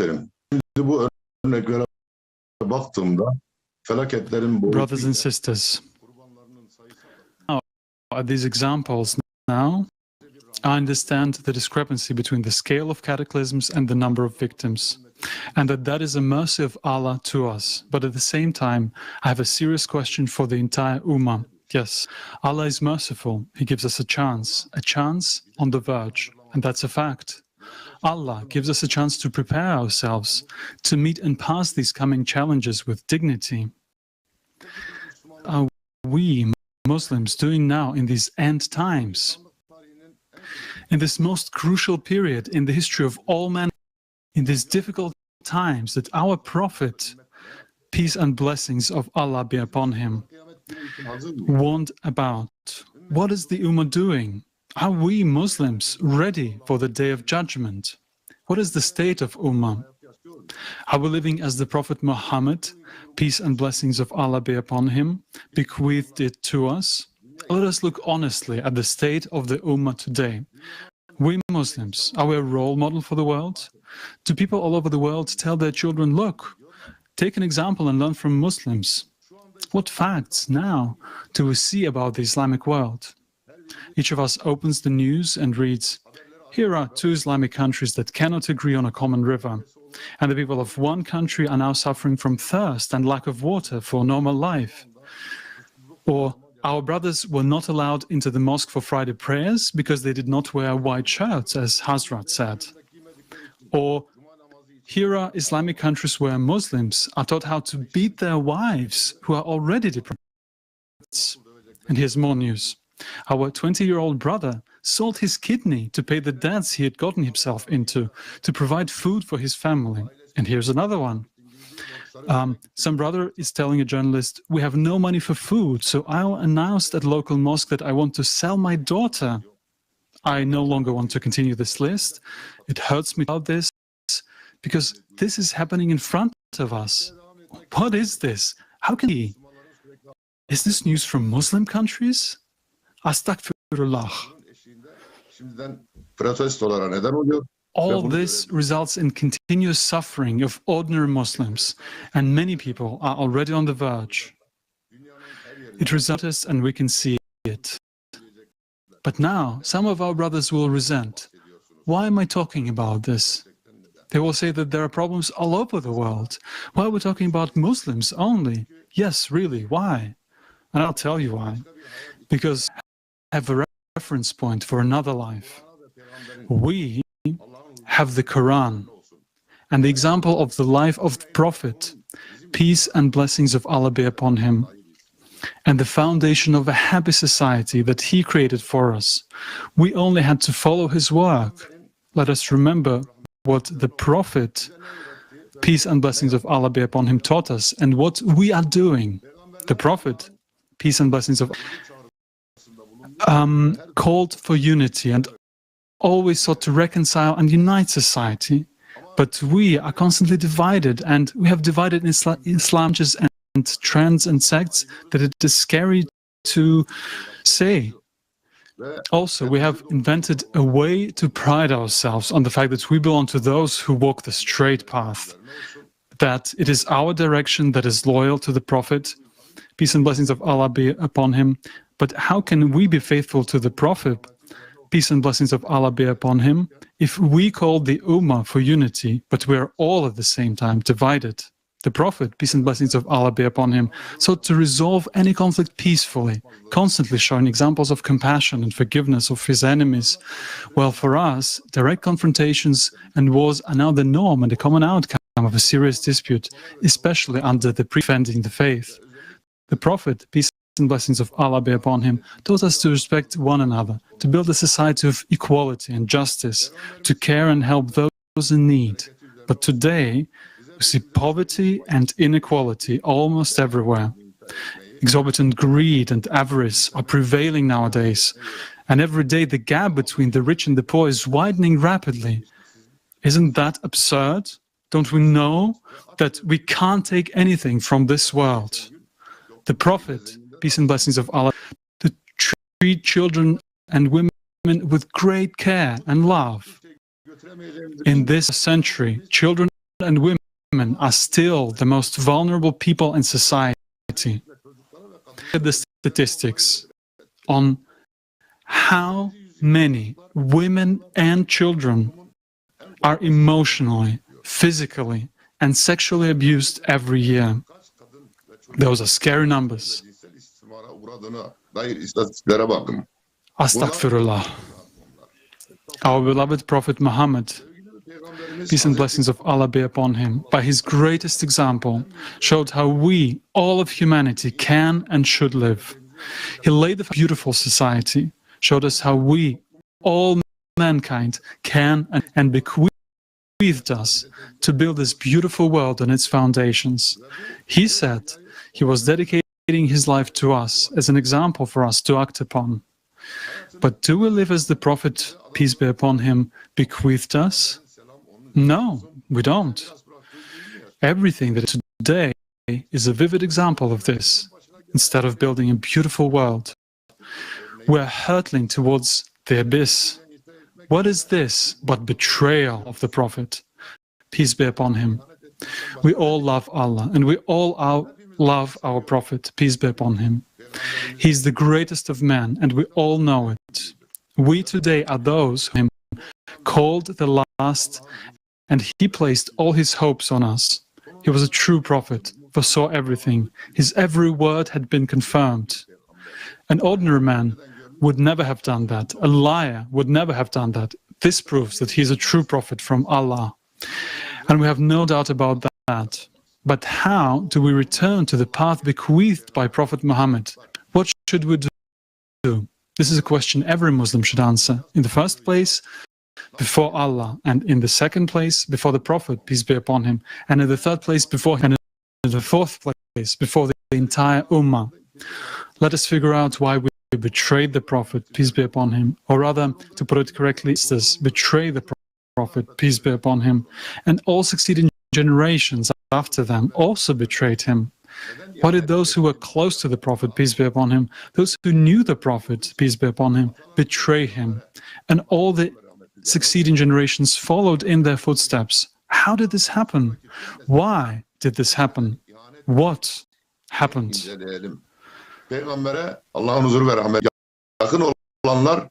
Let's look. Bu nasıl oldu? Neden oldu? Ne oldu? Tarihe bir göz atalım.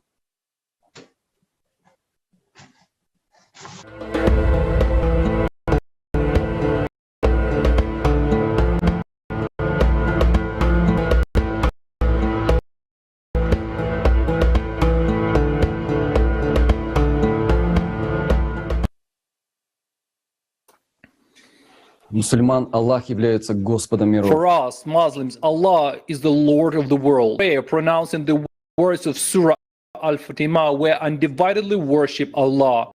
We offer Him our immense gratitude for help in all our affairs. From Him, we seek truth and judge. But Allah also called His Messenger Muhammad, peace and blessings of Allah be upon him, mercy for the worlds. There is a very deep meaning in these words that is very difficult for the human mind to grasp.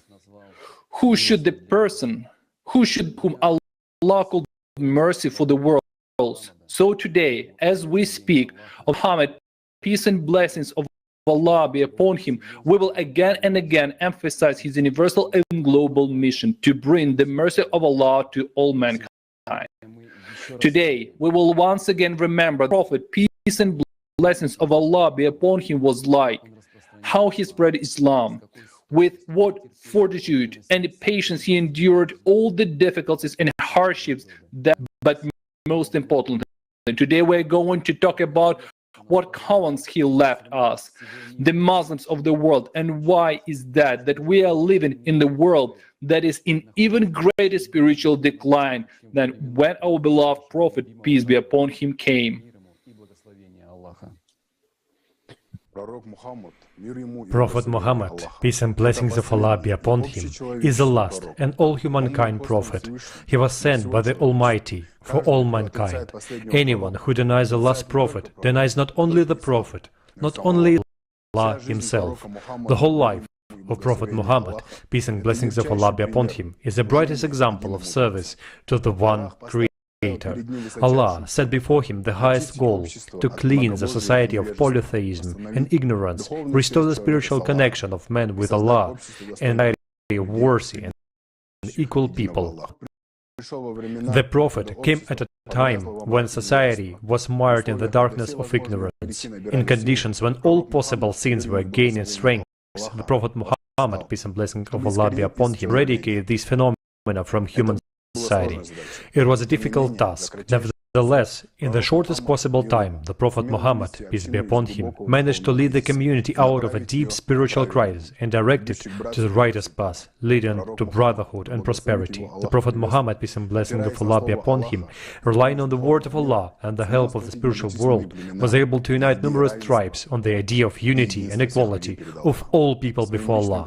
By his personal example and way of life, he showed the believers that a true Muslim should be like. He helped people to find in themselves spiritual and moral speech. The scattered and warring tribes became a single spiritual nation.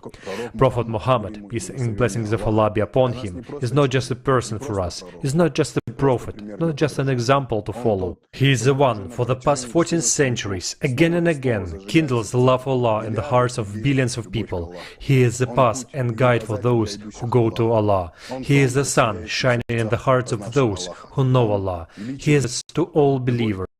Love for Allah and for our beloved Prophet, peace and blessings of Allah be upon him, enlivens our hearts and is the essence of our faith. We all, indeed, love our Prophet, peace and blessings of Allah be upon him. But why then do we not live in the world that he bequeathed? Why we are Muslims? Those who love our Prophet, peace and blessings of Allah be upon him, instead of following being united, we argue and divide. Why is there no peace and harmony among us? Why is it much more important for us what clothes to wear and which foot to stand on that will fulfill the will of Allah himself through his last prophet, peace and blessings of Allah be upon him? The question arises, who are we following? Let's honestly answer the question. Do we follow our prophet, peace be upon him? Now some will say yes, we are following our prophet, Allah be upon him. Who say so? Look, what's going on around? Is this the world that our beloved prophet, peace be upon him? Can't you see this world is coming to an end? We, the Muslims, had 14 centuries of our prophet, peace and blessings of Allah be upon him, and built the world he dreamed of.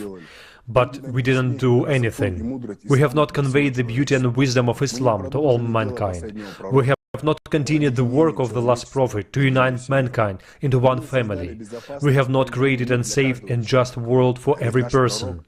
But our prophet, peace and blessings of Allah be upon him, gave. Moreover, we have distorted Islam so much that today the whole world perceives Islam as the religion of the sword and violence. In fact, we have betrayed our prophet, peace and blessings of Allah be upon him.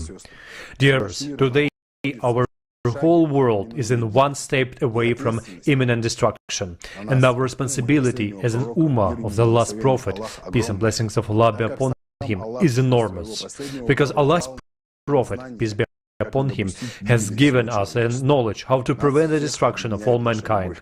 We are all united by our love to Allah and our prophet, peace be upon him. We read namaz, keep razah, give zakat, perform hajj in order to earn the pleasure of Allah.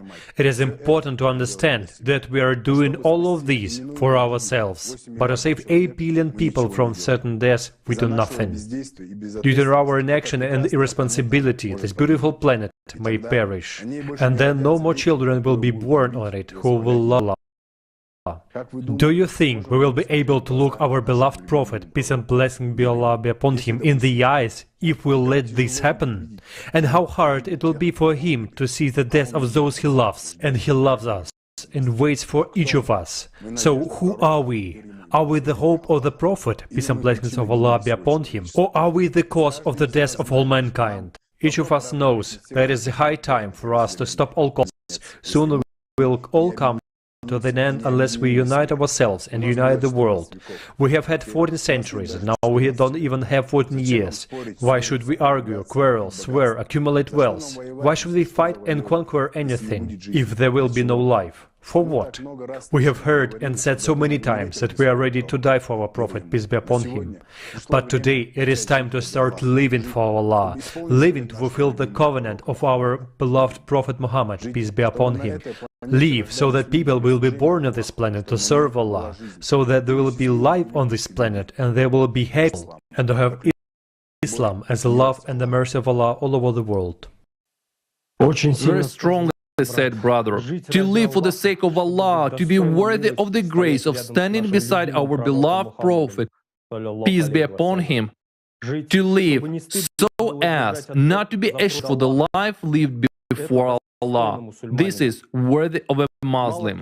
Few people today know that the essential difference between Islam and Christianity is that Isa alayhi salam brought human salvation into this world through love, and the Prophet Muhammad, peace be upon, knowledge into this world to serve Allah. Service to Allah is impossible without personal salvation, but it is much more than that. The teachings of Prophet Muhammad, peace be upon him, were meant for the followers of Prophet Muhammad, peace be upon him, not just to unite into a religious organization, not just to save themselves, but to change this entire world. And the teachings of the last prophet, peace be upon him, were meant for all people. Our beloved prophet, peace and blessings of Allah be upon him, devoted his life to the service. He left us, his followers, detailed knowledge about how to build a society where people live according to the laws of Allah. And this means to build a world where all people are equal, secure, and protected from all kinds of threats, where society flourishes because it lives according to the principle of brotherhood, equality, and justice, where every person begins and ends his day with words of gratitude to Allah for the full world. Now, I suggest to watch a short video and once again recalling the life journey of our beloved Prophet Muhammad, peace and blessings of Allah be upon him.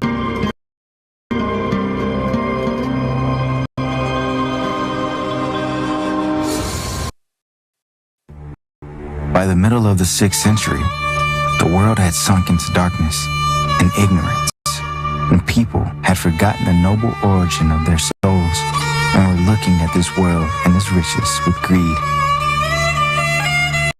Allah took pity and sent to them the Prophet, peace be upon him, to show the lost way. Allah said to his chosen Prophet, peace be upon him, we have sent you only as a mercy for the worlds. Grandpa, who's the greatest human on earth? The greatest human ever? Well, listen, my grandson. I will tell you the story of the greatest prophet, Muhammad. Peace and blessings of Allah be upon him. Was a very unique personality. He is the greatest of people, but his fate cannot be called an easy one. And you wouldn't wish, even your enemy, all the hardships he went through. He endured every ordeal with profound patience and fortitude. He used to say, the eyes are shedding tears, and the heart is grieved. He will not say except what pleases Ar-Rabb.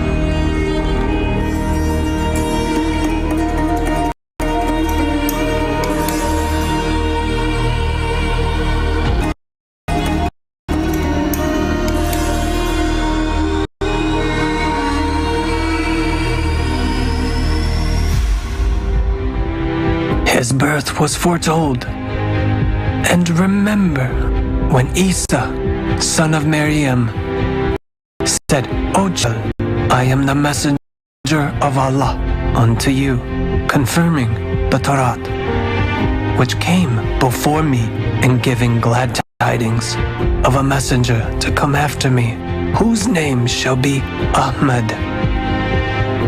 Abdul Muttalib, grandfather of Muhammad, peace and blessings of Allah be upon him, was a human of noble birth. It was he who gave the name of the future prophet, peace and blessings of Allah be upon him, and named him Muhammad, choosing this name over the names of his ancestors. He said, I want him to be praised in the heavens of Allah, above and on the earth of his people. The name Muhammad means he to whom praise is due. He was very sympathetic, sensitive, loving, and so kind that his peers soon nicknamed him Al-Amin, which means honest, faithful, and trustworthy. Later, even his enemies entrusted him with their camels and money. They were aware of the high decency and honesty of the Prophet, peace be upon him. When Muhammad, peace be upon him, was about 5 years old, Halima, his nurse, met people from Ethiopia who took an interest in the child and asked her about him. Then they said, "This child will be an individual of great importance to our country with us. We have heard about him before." Halima hid Muhammad, peace be upon him, and soon returned him to his mother in Mecca, believing he would be safer there. But soon his mother, the only one, Muhammad, peace be upon him, was buried, and 2 years later, his grandfather died as well. Muhammad, peace be upon him, who was only 8 years old, followed his grandfather's funeral procession all the way and wept inconsolably. Having become a poor orphan, a simple shepherd, he started taking up a job as a caravan escort from the age of 12. A few years later, during one of the journeys, he met a wise man who gave him the grain of knowledge and taught him deep prayers, which was destiny. In the beginning, like many people, he was guided by natural human desires. Muhammad, peace be upon him, thought that if he became rich, he would fully know himself. At the age of 23, he married a noble woman. Khadija made him rich. They loved each other with pure and sincere love, which they carried through lives. Khadija became everything to him: wife, mother, sister, friend, and companion. But despite her position and money, Muhammad, peace be upon him, did not achieve the inner happiness he had been striving for. He realized that wealth and power were not what his soul desired. Khadija saw that her husband into commerce and freed him from his duties, giving him free time he longed for. Being often secluded in a cave at the top of Mount Hira, he would forget about everything, about food and drink, and he would contemplate only about the truth, about what hides under images of our world. Muhammad, peace and blessings of Allah be upon him, kept asking the same question of what use was existence if it meant no more than living behind the opaque prison bars of the material world. Once a vision appeared before him, which repeated again and again the cave, and began to make his way down the mountain slope. He heard a voice calling him. Muhammad, peace be upon him, looked up into the sky. He saw an angel who had been appearing to him in his dreams for 6 months.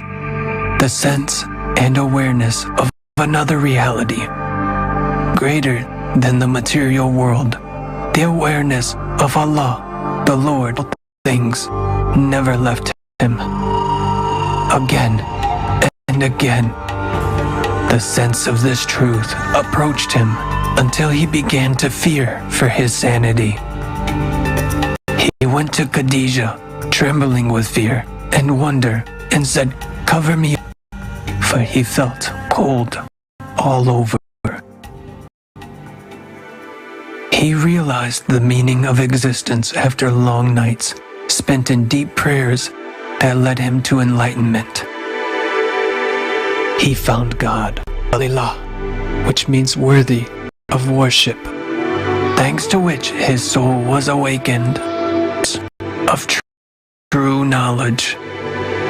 That's when he received the revelation from above, from the Archangel Jibril. And Jibril said, "Now you should go to the world and bring this knowledge to other people." Muhammad answered, "How can I explain to people in words that which I learnt from you by spirit?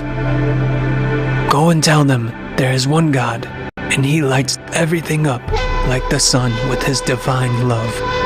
I am like the moon in the night of human life. I am reflecting the light of God and light the way in the darkness of consciousness. And star showing the way to the divine light. But whom shall I call? And who would respond? Muhammad, peace be upon him, invited his relations to an evening meal and began to speak to them of Allah. But Abu Lahab, Muhammad's uncle, rose in fury and called everyone to leave. Muhammad, peace be upon him, tried again. He invited them for a midday meal, and after they had eaten, he said, I know of no man among the Arabs who has brought his people better than what I bring you. I bring you the best in this world and in the eternal world. So who will support me in this mission? They turned away to leave. When Ali, who was still a boy, spoke, I will support you, messenger of Allah. I will be at war against those who fight you. People felt the truth in him, and even his enemies who hated him and wanted to kill him came secretly to listen to him. They called him a magician of words, who captured people's souls with the unsurpassed beauty of his sayings. He spoke of the trueness of God, that God is eternal, omniscient, and omnipotent, that all humans are equal before him, mortality of the soul, about the need to show justice and mercy. O Allah, I ask you for your love, the love of those who love you, and deeds which will cause me to attain your love. Through his wisdom, Muhammad, peace and blessings of Allah be upon him, was able to lead the Arabs out of the state of deepest ignorance and political chaos and put them on the path of civilized cultural growth and subsequent flourishing. Science and culture began to thrive during his time. He brought education to an appropriate level, giving children and women the opportunity to study. The Prophet Muhammad on him had many wives, as he often took women as wives to save their lives. He showed by his example how to treat a woman, to be considerate and caring to his parents. He lies beneath the feet of mothers. Mercy runs like a golden thread through all the actions of the Prophet. Peace be upon him. To be kind is a trait that only a few people possess, that had in its highest degree. The enemies of Islam tried to kill him a lot of times. It would be only just to have such evildoers executed. They were caught and brought to the messenger. He would take a vow from them never to do so again and set them free. He hated war and bloodshed, doing all he could to avoid them. He ordered the soldiers to avoid treachery and betrayal, adding that they should desist from killing women, children, the elderly, crippled, lame, or blind people. He ordered not to destroy, to burn palm trees or fruit trees, and not to destroy in any way people's livelihoods. This was how mercy was shown, even in times of war. He fought against those who, for their selfish purposes, deceived other people by exploiting their faith. In other words, the Prophet, peace and blessings of Allah be upon him, fought for the purity of faith, for the worship of the one God, for the direct spiritual connection of each human with God. When peace and blessings of Allah be upon him was asked, "What is the greatest gift in the world you would wish for?" And he replied, "That people love each other."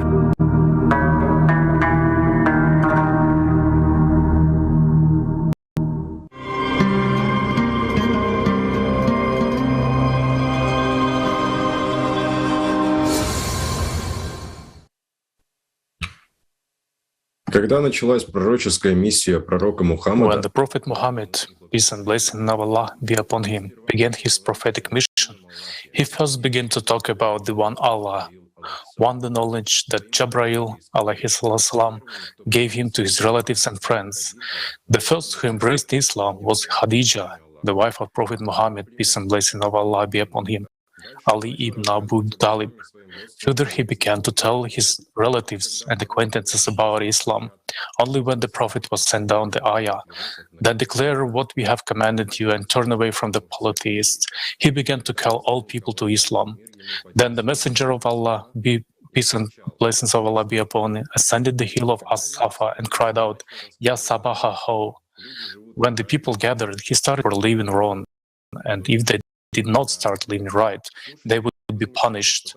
The listeners were outraged because usually such a call was made when the city was in real danger, and so they left the square in anger. His listeners were limited to his family. Then they were joined by rich and poor, including slaves. So a community gradually began to emerge. He urged people who had worshipped idols all their lives to give them up and start worshipping Allah alone. He spoke of equality in the position of other origin, and he spoke of the need for unity to those who lived by constantly raiding neighboring tribes. He spoke of the value of life by camels, and buried newborn daughters alive. How much courage and fortitude did a human need to have to begin speak this truth? How much willpower and patience did he need to hear the constant insults and ridicule of his fellow tribesmen in response? After all, many people were angry with him and couldn't accept the fact that it was not they, but Muhammad, peace and blessings of Allah be upon him, who was guessed to be a prophet. So many people started accusing him of all his sins and openly opposing him. One day, the most revered men of all the clans of the Quraysh came together to talk to him. They told him that none of the Arabs has brought their people so much evil as he did. He had insulted ancestors, condemned religion, insulted the gods, and destroyed their community. And they said that if he did that to gain wealth, they would gather him and he would become the richest among them. If he wanted to gain honor, they would make him a lord. If he sought power, they would make him the king. If he was possessed by a spirit, they would find a healer to cure him. Then the Prophet, peace be upon him, answered that he did not come to demand wealth or honorable position among people, nor to be a king. He said that to the people as a messenger, and ordered him to be a messenger and admonished to them. He said that if they had accepted this knowledge, they would find happiness in both worlds. Then to Muhammad, peace be upon him, and said that they would believe him and follow him if the Lord Muhammad, peace be upon him, spread the mountains, made their lands flat, and opened the rivers in them. Others said that they would believe Lord of Muhammad, peace be upon him, raised their dead fathers, and some also a man like them, and he would procure for the sustenance just as they did. They added that they would only believe him if the God of Muhammad, peace be upon him, gave his messenger gardens, palaces, and untold treasures. The messenger of Allah, peace be upon him, replied that he had come to impart knowledge to the people and refused to perform magic. He refused to ask Allah for miracles. Then his tribesmen said that they would never believe him against him. And one of his cousins said that if Muhammad, peace be upon him, put up a ladder to heaven, ascended it, and came down with angels who would testify that he was a prophet, even then he would not believe him. Like all previous prophets, the last prophets, peace be upon him, faced people's reluctance to accept the truth, their desire for magic and for the rich. Millennia passed, but we humans do not change. Today, every one of us is sure that he would have recognized the Prophet, peace be upon him, and stood shoulder to shoulder with him. But is this so? After all, the messengers and Prophet of Allah in appearance are just like the rest of us. But behind the visible image, there is a non-volumetric part that cannot be grasped by the human eye. How can you see the spiritual with the earthly eye? You can't. How can compassion? You can only feel it. Then, as always, people with open heart, those who felt the truth in the words of Prophet, peace be upon him, began to accept Islam. Unfortunately, this was only the beginning trials that befell our beloved Prophet, peace be upon him. The messenger of Allah, peace and blessings of Allah be upon him, was constantly harassed with insults, accusations of lying, witchcraft, and insanity. They laughed at him and threw stones at him. When he prayed, entrails of sheep were thrown on his back. They also threw the entrails of sheep into a cauldron which he cooked his food. And among those who did this were relatives of the Prophet, peace be upon him. Some polytheists to torment those of their countrymen who believed in Allah and followed the Prophet Muhammad, peace be upon him. According to historical accounts, the most brutal persecutors of the first Muslims were Abu Jahl and Umar ibn al-Khattab. One of the Umar ibn al-Khattab often beat so long that he himself got tired of it. Abu Jahl tortured and tormented Samaya, one of the first Islam. He wanted to make her renounce Islam, but her steadfastness and stubbornness made him so angry that he thrust a spear into her heart in rage, from which she died. Her husband Yasir also torture and was killed, and there were a lot of examples like this. The Prophet, peace be upon him, took great pains for his followers, trying to help and protect them from torment in every possible way, although he himself was constantly under threat of physical reprisal, even though he was under the patronage of his uncle Abu Talib. Abu Talib was the head of the family, and the enemies of Islam had to reckon this. But nevertheless, there were many occasions peace be upon him was tried to be killed, assassinated. We would not wish the enemy all the hardship that our beloved Prophet Muhammad, peace be upon him, went through to bring Islam to the people. He and his companions showed great patience and steadfastness in all hardships. They sacrificed themselves and everything they had in the way of Islam. Even in such difficult situations, the Prophet Muhammad, peace and blessings of Allah be upon him, showed generosity and the ability to forgive. And he never reciprocated evil for evil. The Qur'an says, "There has come to you a messenger from among yourselves. He is grieved by your suffering, and he is concerned for you and merciful towards the believers." You know, despite all the difficulties that our beloved Prophet Muhammad, peace be upon him, despite all the cruelty and injustice, he never stopped caring not only for his followers, but also for those who carried a direct threat to his life. This is a man who was able to unite even nations that were at war with one another. Next, you will learn what unique historical agreement Prophet Muhammad, peace and blessings of Allah be upon him, made and left us, and how today it is related to the only chance for humanity to survive. Urmat from Kyrgyzstan will tell us about it. Assalamu alaikum, friends. Throughout the Meccan period, which lasted nearly 13 years, the Prophet Muhammad, peace and blessings of Allah be upon him, and his companions were persecuted by the Meccan nobility. Foreigners were forced to emigrate to Ethiopia in 615.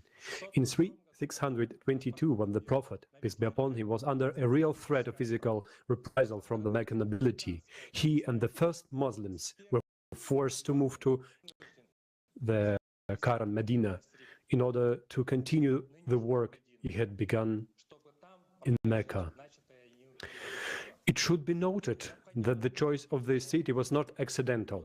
He was highly respected there because Shortly before, he had succeeded in reconciling the varying tribes of Medina by acting as an arbitrator.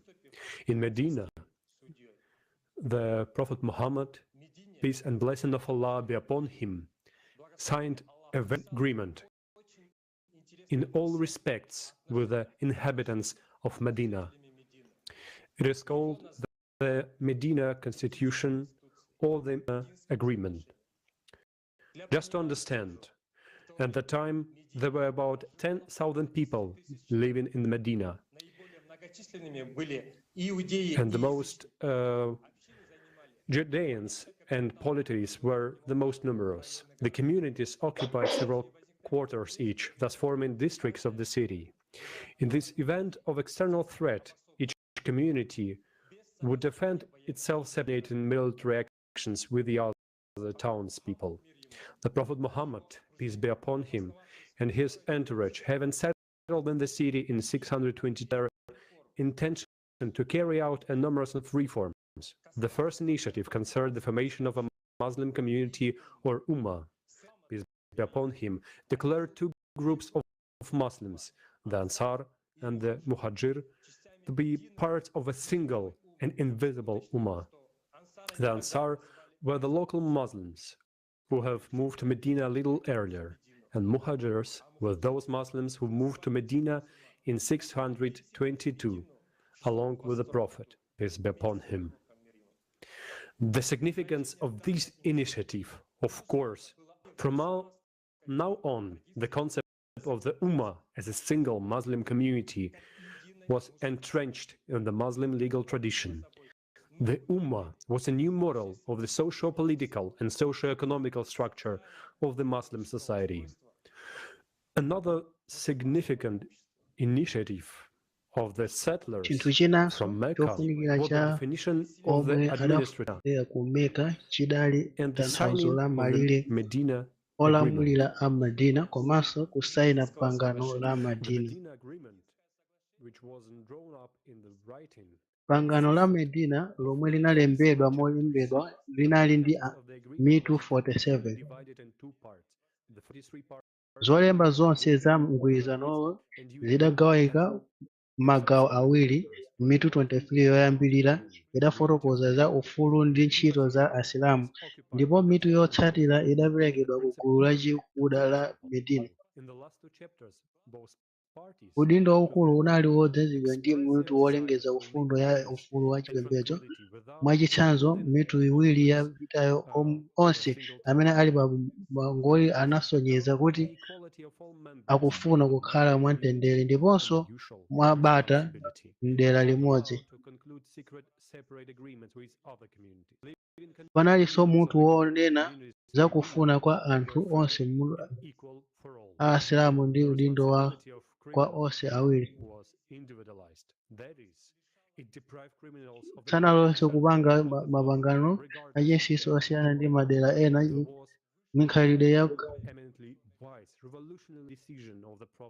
yapanga potsegera chipembedzo chawo ndi ichi chidali chigawo chonzeru chopambana cha mtumiki ku nkhondo ya pakati pa m'bado.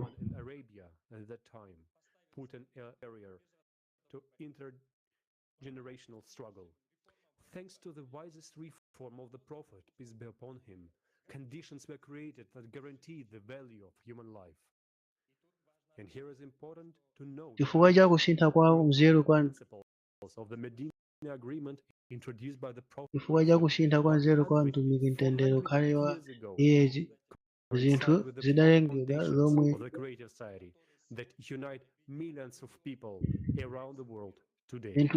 Kwalifuna zapitazo magwirizana ndi maziko a Great Society omwe amagwirizana anthu dziko lapansi lero.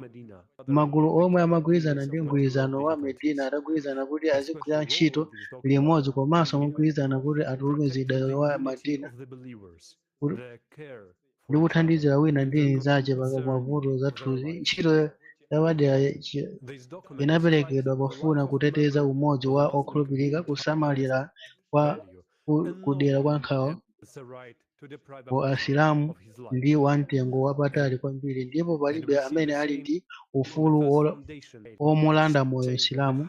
Ndipo tikuona zomwe mu maziko oyamba a Creative Society amene kuti chofunika kwambiri pa anthu ndiwo moyo wa munthu, kuti palibe ndithu sipangakhale china chilichonse cha mtengo wapatali kuposa moyo wa munthu. Moyo wa munthu aliyense ayenera kutetezedwa ngati wake. Mgwirizano wa Medina ufotokoza momveka bwino za chitetezo cha Medina ndi kuonetsetsa bata la anthu m'tawuni imeneyonso kuti inali ntchito ya munthu aliyense wa ku Medina kuti ateteze zidawo ku zigawenga za adani. Ikungoberanso kuti kulikonse kumene kunali munthu amakhala wosungika wokhala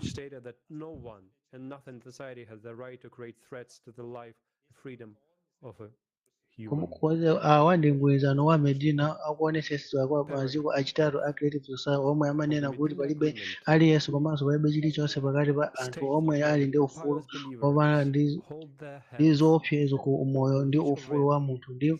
Ndime ya 13 ya pangano la Medina ikunena kuti okhulupirira oposa Mulungu oopa Mulungu amagwira manja a aliyense wa iwo amene alakwira kapena kufuna kuchotsa chisalungamo uchimo. Ndi kupereka uku kwa pangano la Medina kumagwirizana ndi maziko achisanu a Creative Society yomwe imaletsa kupititsa patsogolo chiwawa ndi kutsutsa mitundu yonse ya magawano ndi nkhanza ndi maonetsedwe odana ndi munthu.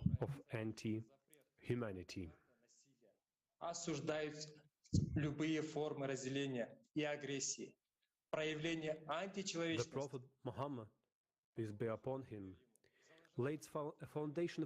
Mtumiki Muhammad, mtendere ndi madalitso zikhale naye, adayika maziko otere kwa anthu onse omwe alibe mphamvu ya munthu mmodzi pa gulu lonse, koma pali udindo wa munthu aliyense pa gulu lonse, komanso udindo wa gulu lonse kwa munthu aliyense. Kuonjezera apo, chinali chofunika kwambiri komanso chofunika kwambiri pakati pa anthu kuti akambirane kupanga zisankho za magulu zomwe zafotokozedwa mu ndime 39 ya mgwirizano wa Medina. Kutembenukira ku maziko achisanu ndi chitatu a Creative Society, tiona momwe amabwerezera izi pa pangano la Medina. Kupatula apo, maziko amayika udindo wa munthu aliyense pa chitukuko, mikhalidwe ndi moyo ndi dongosolo logwirizana la munthu onse, chifukwa palibe mphamvu ya anthu ochepa kuposa ambiri mu Creative Society. Munthu aliyense ali ndi ufulu kuti nawo mbali pakuwongolera zochitika za Creative Society ndi kukhazikitsa malamulo opititsa patsogolo moyo wa munthu, komanso kupereka zokambirana pa dziko lonse lapansi ndi kuvota, kuthetsa nkhani zofunika pa zachuma zomwe zimakhudza kusintha kwa moyo wa munthu.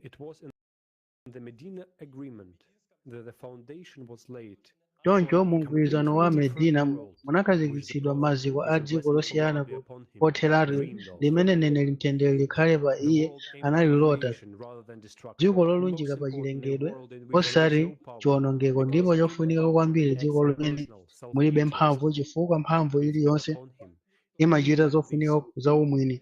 Ndipo nene ankadziwa izi monga palibe wina aliyense. N'chifukwa chake anawuza anthu kuti pasakhale ulamuliro pa anthu, pasakhale munthu wolamulira wina aliyense. Anthu azikhala mwamtendere komanso mogwirizana,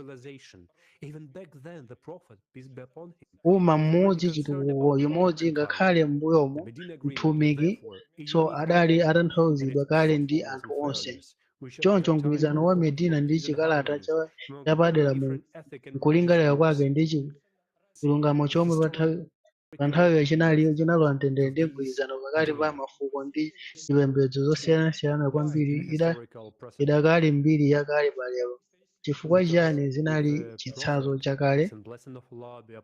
Chifukwa ngati mtumiki sadamalize pangano cha Medina, ndiye kuti sipanakhale chitsanzo kwa amene momwe angakhalire. Ndipo nkhani inanso ya mtumikiso yoti ukhoza kukhala umodzi kuti anthu azipembedzo zosiyanasiyana akhoza kukhala mu umodzi, mtendere, chiyanjano, kuthandizana wina ndi mnzace, ingaoneke ngati yosangalatsa komanso yosatheka, koma mtumikiso adatumiza kuti ndi zenizeni, ndipo pangano la Medina linasayinidwa.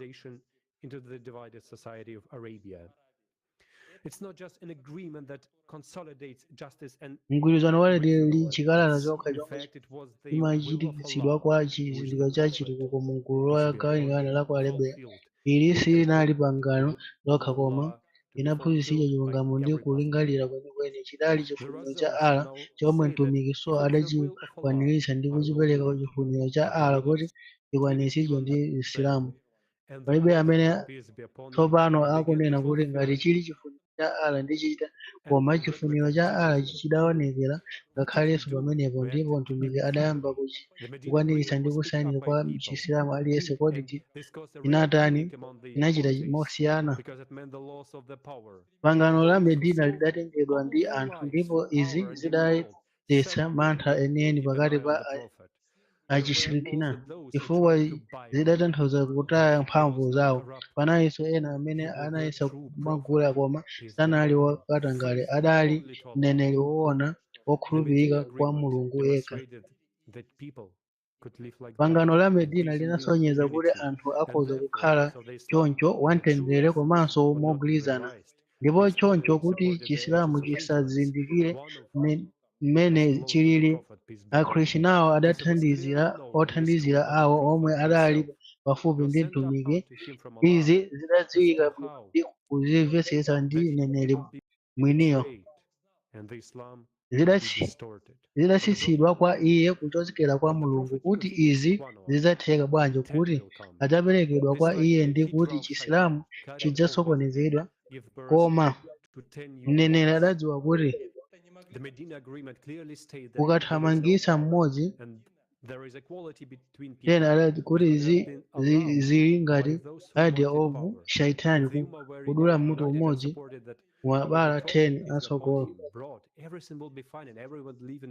Pangano la Medina ikunena momveka bwino kuti palibe mphamvu komanso kuti pali kufanana pakati pa anthu. Izi sizingaloledwe ndi omwe akafuna mphamvu. Uma ukadali mmodzi ndi kuchitira zomwe mtumikiso there is Allah's will for this prophet himself through the prophet, peace be upon him, that Allah conveyed him what the world should be like. Adachitika chifuniro chake ku momwe dziko lapansi liyenera kukhalira. Ngati silichita ndiye kuti likusemphana ndi chifuniro cha Allah mwini. Tsopano tiyenera kuchita chifuno ndi chifuniro cha Allah, ndipo ndicho chimene chili chofunikira. Popanda kuchita chifuniro cha Allah tidzafika kwa iye tilingati. Ndipo mtumiki adaonetsa kuti pochita chifuniro cha Allah tingafika kwa iye. Mtumiki anabweretsa nthawi imene yokha komanso kwa ife anthu amakono, ndipo pa maziko a zomangamanga za Creative Society. Masiku ano anthu ochokera pa dziko lonse lapansi akumanga kale, ndipo Msilamu aliyense tsopano ali ndi mwayi weniweni womanga gulu lomwe mtumiki wathu wokondedwa, mtendere ndi madalitso akhale nayo zidakhala naye. Ndicho chifukwa chake tikulengeza lero zinenero 70 pa dziko lonse lapansi. Amene sakufuna kumanga Creative Society si Isilamu, amene amatsutsana ndi Creative Society si Asilamu. Anthu amenewa si ali okonda mtumiki Muhammad, mtendere ukhale pa iye, chifukwa Creative Society ndi loto la mneneri wathu. Mtendere ukhale pa iye ndi zomwe adazipereka kwa moyo wake wonse.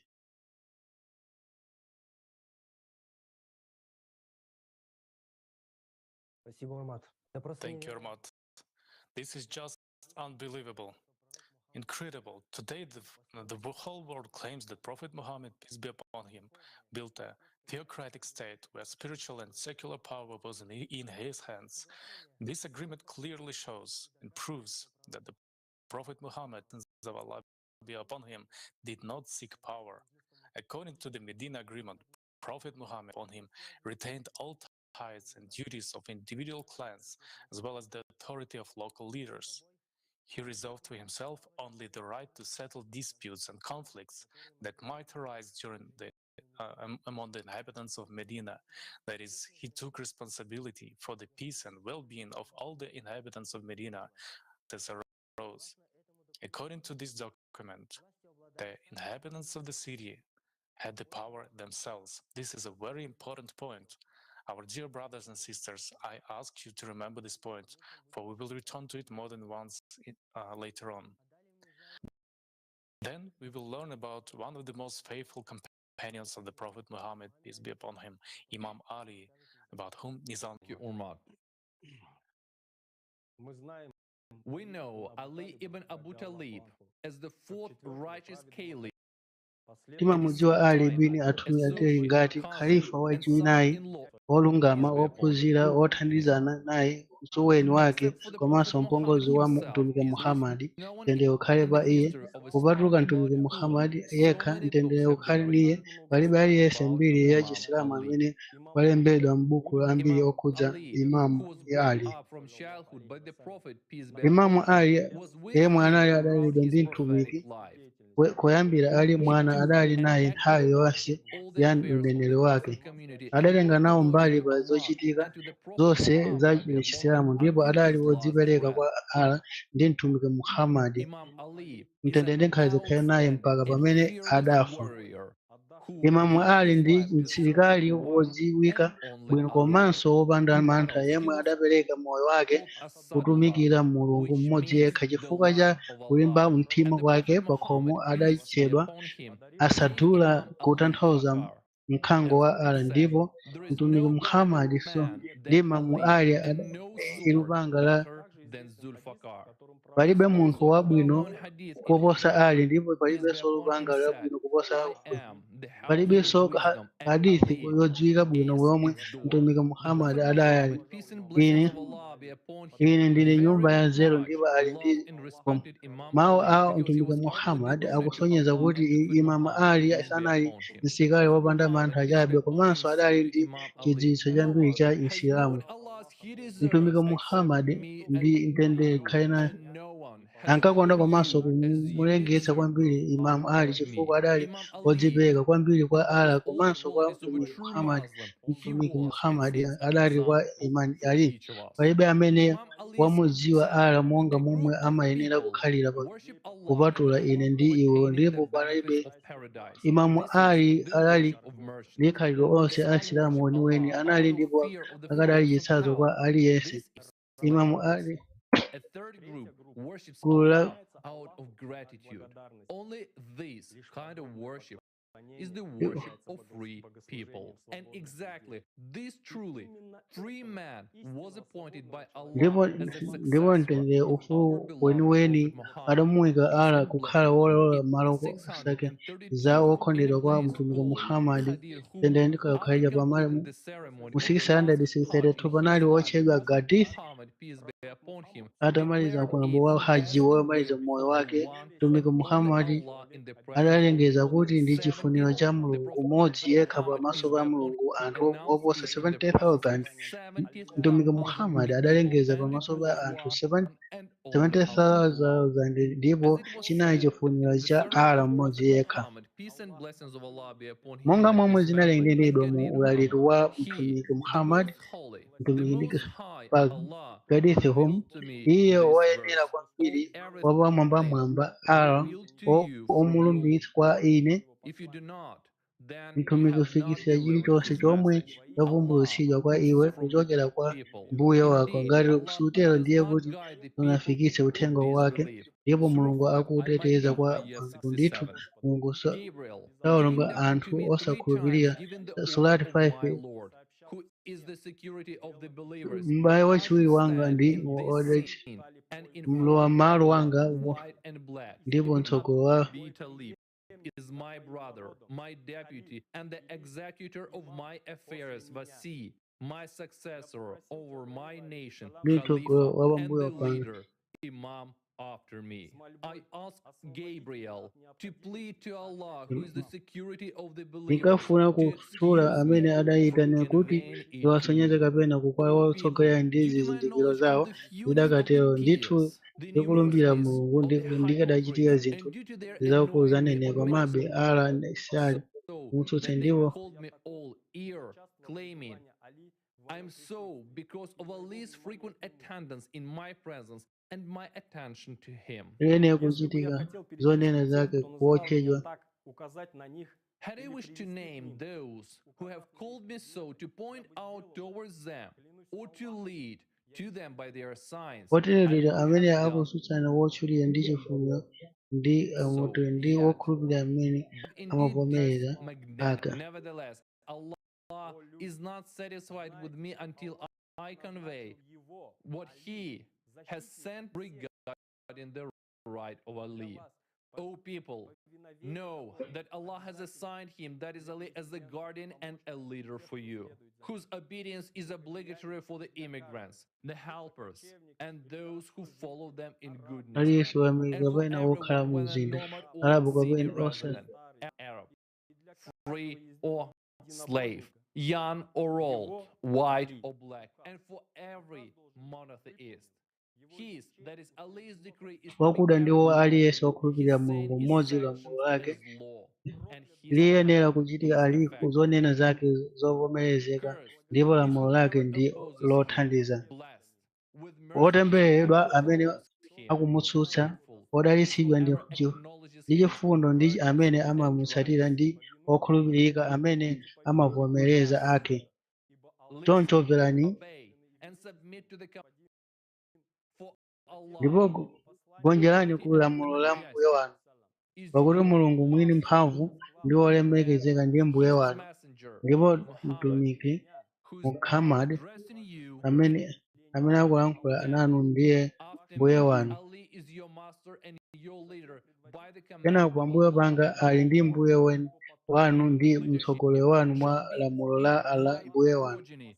Kenako And utsogoleri udzakhala the day you meet mbumba yanga Allah mbumba and yake His mpaka messenger. tsiku limene Nothing is mudzakumane ndi lawful except Mulungu ndi mtumiki wake. Allah declared so Palibe in His book, cholemeredwa as well koma as His chimene messenger Allah and them, adachilengeza that is the ndi imams. mtumiki wake ndi And nothing iwo is unlawful except Allah imamu, declared so ndipo in palibe His book, as chilichonse well as choletsedwa His koma messenger Allah and adachilengeza m'buku certainly lake ndi there is mtumiki no wake ndi knowledge iwo. except that I have taught it to Ali, Ndi and anthu He palibe is the kudziwa koma evident kuti imam. O ndamuphunzitsa people, do not Ali stray ndipo from iye Him, ndi nor should imani you nor should wolekera. you refuse Inu His anthu mutsate guardianship kwa and iye ndipo His musathawe authority. ndiponso He musakane is the utsogolero one wake ndi who goes to ulamuliro wake, truth and pakuti iye evidence, ndi yemwe crushes akuwongolera kuchoka nadi ndi and prescribes kuchichita ndipo accepting no akuchiphwanya in the path chonama of ndi Allah or any kuchitetsa, member. O asavomereza people, kulakwa He is the choonadi imam njira ya authorized by Allah, yoyikokera and kwa Allah kodzudzula shall aliyense. grant in mercy Inu anthu who onse denies iye His ndi imamu wolemedwa ndi authority, Allah nor shall ndi He Mulungu ever sangatembenuke forgive him. kwa aliyense This is amene the watsutsa decisive ulamuliro decree of wake Allah. ndipo So do sadzamukhulupirira anyone who ili ndi opposes lamulo His lomaliza la command kuti about Him. achite zimenezo kwa amene Account atsutsa Him lamulo with the lake most lokhudza painful iye ruin ndipo adzamulanga ndi chilango chowawa kwambiri Hence, chamuyaya. beware lest you oppose Him, and thus Chifukwa erode chache His chenjerani kuti prefer mungamutsutse mukwamoto. people, Inu men anthu and women kondani Ali, me, so long as pakuti Allah iye sends down His ngwabwino sustenance kwambiri and mwa so anthu long amuna as kapena akazi pambuyo creation mopa exists. pamene Under Allah curse and again akumukumbutsa under curse, under riziki wrath and ndi again under zolengedwa wrath zilipo, is He pa who temberero ndi temberero, rejects pansi pa mkwiyo the ndi saying of kukwiya, mine ndi and iye does amene not akana mawu agawa with it. ndi Certainly, sakugwirizana nawo. Gabriel has informed me of this from Allah, Ndithu the Most Gabriel High. wandiwuza Thus, zimenezi every kuchokera soul kwa should Allah look to kwa what He has sent mphamvu for yawo. me. O Kuti wina people, aliyense reflect on the Quran and comprehend its bwino, ndipo verses. musatsatire Its zigawo clear zake verses, and do zosokonekera, not chifukwa ndi follow Mulungu its palibe amene ambiguous. adzatha Only kufotokozera Allah pachenjeni alone ake shall ndi be able to zobisika explain its zake. warnings and M'dzanja its lake mysteries, zinalembedwa nor shall anyone pambali clarify its panga. interpretation other than the one that I have grasped his hand, brought up beside myself, and lifted his arm. We have just heard the words of the prophet, peace be upon him, which were Tangova mawu a mneneri wamkulu womaliza mtendere ukhale pa iye omwe adanenedwa momveka bwino komanso mosakayikira zaka 14 zapitazo pamaso pa anthu 70,000 pere ino magwi alambidwe munyambo ili 70 mumathawa ili 10 ali ndi ino mbuti kodi alipo amene angayikire mawu a mtumiki madalitso ndi mtendere khana mawu omwe adavumbulutsa kuchokera kwa Allah mwini nanga bwanji ife asilamu sitinatumutsate wokondedwa wathu mtumiki Muhammad mtendere ukhale naye chifukwa chiyani tidachita motsutsana ndi Allah ndi chifuniro chake nanga bwanji ife timatsatira otembereredwa amene adatsutsa chifuniro cha Mulungu mmodzi yekha tikuwatsatirabe mpaka lero ndipo izi zadzitsa chiyani yang'anani momwe dziko lathu lakhalira dziko lathu latembereredwa chifukwa timatsatira omwe adapotoza mawu a mtumiki omwe adapotoza chisilamu amene adapereka Allah mwini wake ndife yani kodi ife owukira njira ya achiwembu imatilowetsa tonse ku moto pomwe mtumiki adafuna kuti timange dziko lokoma watibweretsera chisilamu chiwembedzo yachikondi timakhala ndendende m'dziko lachikondi kwa zaka 14 koma makolo athu adasankha njira ina njira yomwe satana adawawonongera koma Allah ndi wachifundo ndipo tidakali ndi mwayi okonza zolakwa za makolo athu tili ndi chitsanzo cha munthu wabwino komanso chitsanzo cha mtumiki wamkulu Muhammad kuti sichinacho kodi kulali kwa iye adakhala mu nthawi zovuta kwambiri ndipo mu zovutazo kwambiri adakwanitsa kubweretsa mawu a Allah kwa anthu adasonkhanitsa anthu 70,000 kuti apereke zomwe Allah adawapatsa kwa iwo lero tili ndi internet ukadaulo ndi mwayi uliwonse wowuza wina ndi zace choonadi cha dziko la masiku ano ndi momwe tingamangire dziko lomwe Mulungu mmodzi Yesu watipatsa dziko lomwe mtumiki wathu okondedwa mtendere ukhale naye pa iye adalota takumbukirani chaka cha 632 ndi mawu a mtumiki kuti mtendere ukhale pa iye kuti tidzadzudzule kapena kuyamika aliyense koma kubwezeretsa choonadi ndipo osayiwalanso libe nthawi yotsutsana mabodza ndi magawano tiyenera kubweretsa ku njira yopita ku chipulumutso ndi umodzi uwu ndi mwayi wathu woti tipulumuke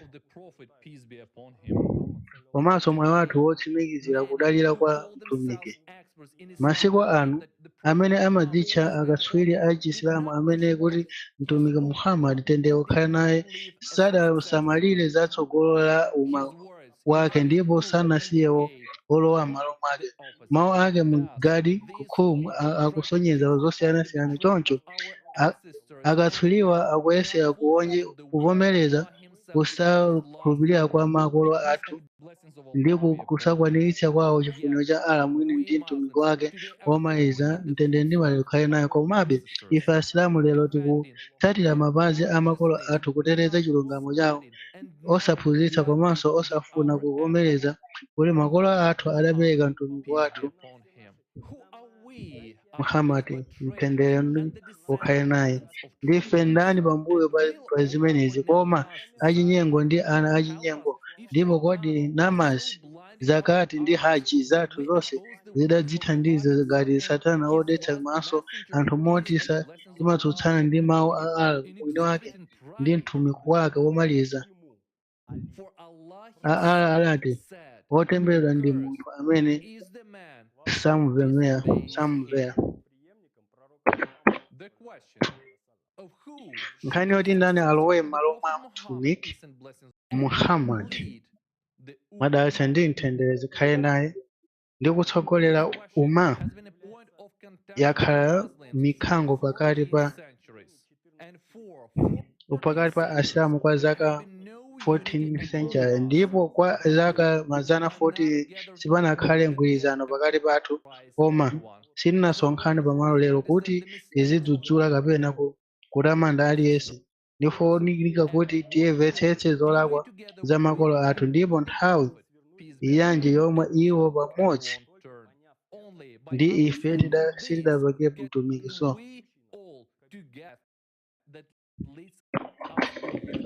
kumvetsetsa izi kuti tikhoza kubwera pamodzi ndi kubwera. Uwu ndi mwayi wathu womaliza wodzipulumutsa tokha pa makolo athu ndi anthu onse, ndipo njira iyi yokha yomwe tingalumikize kudalira kwa mtumiki. Mtendere ukhale naye. Ilibenso nthawi yotsutsa mabodza ndi magawano.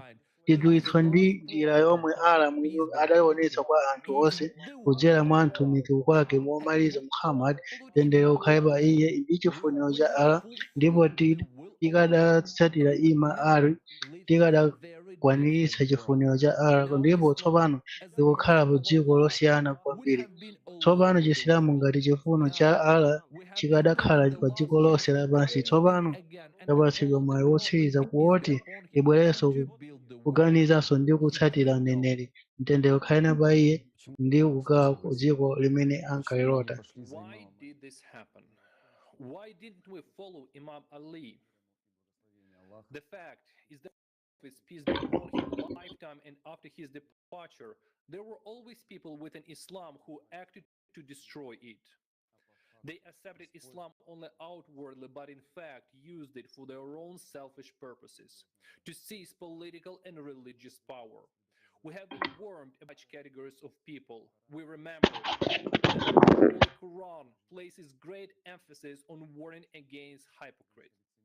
And why is that? Because hypocrites misery to the world of Islam. All Muslims know that they are much more dangerous than unbelievers. Hypocrites gain trust and occupy high positions, and while present defender of Islam, in reality, they work from within the Ummah against the Muslims themselves. They bring discord and confusion and act to achieve their own selfish benefits. An important point for understanding our history, it concerns both early period of Islam and our days.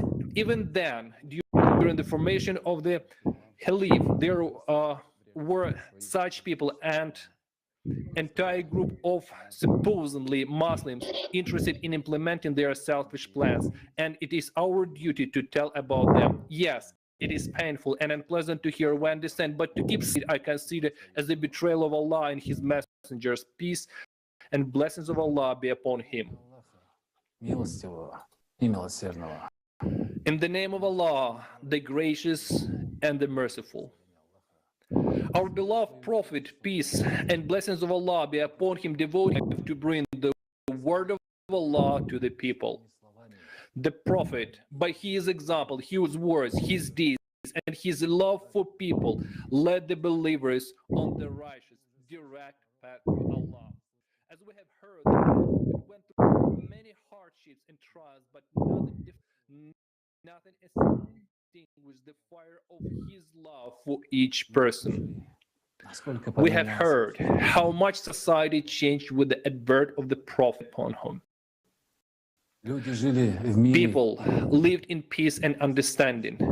They sought to develop intellectually and spiritually. People gained real freedom. He built for us the foundation of a happy society and set a totally different people unity and bequeathed us to continue his work. If we as humanity have followed the Prophet and the truth he brought, we as humans now be living in a perfect society. We would be free from conflict and poverty. We would be living a life of dignity and happiness. But Why didn't that happen? Why has it been 14 centuries and we still live in consumerist form of society? Koma chifukwa chani patha zaka 13,000. He had many devoted associates who were ready to continue his work. At what point did we as an Ummah take a wrong turn? And what are each of us doing wrong? Kuli ifeyo ngati Umma tinachitapo chani? That the Prophet brought was Kobanja anthu amapitirizabe kuchita choyipa. so it could be just lost. Choonadi chimene Prophet anabweretsa Tainted telephone. chikuti chinayenera kungotayidwa ya. Society is always distorted. Komono chinayenera kuti chigwiritsidwe ntchito. Interested people for their Chilungamo chimene chibweretsa ku creative society. Anthu amene amangopotoza cholinga kuti apitsepo cholowa chawo. to build an empire of power on the pure that the Prophet Kunali brought. kosatheka. It was impossible to divide the Ummah. Kukhala ndi mphamvu zimenezo kuchokera kumene ala onanena komanso sikati akatheka kuti ligawane Umma. Who went against the Prophet on him can purify the teachings of our beloved Prophet. Pano nthawi yafika yone kuti anthu adziwe choonadi kumene Prophet ananena kwa ife, For we Muslims kwa have a ife great Asilamu, responsibility. Knowledge has been destroyed by komanso kwa ife those who Asilamu swore allegiance tili ndi to the udindo Prophet Muhammad, peace be upon him, and betrayed him. How did this happen?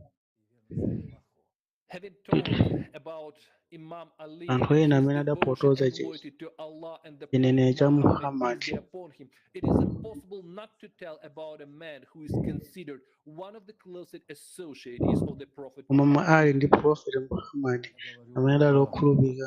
I am talking about Umar ibn al-Khattab.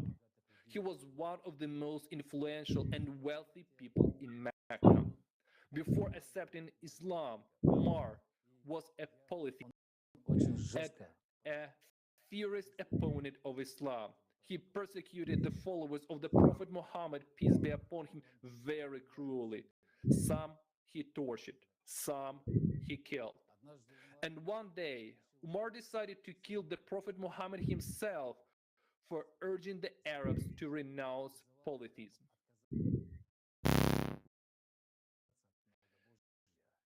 Many us about this event.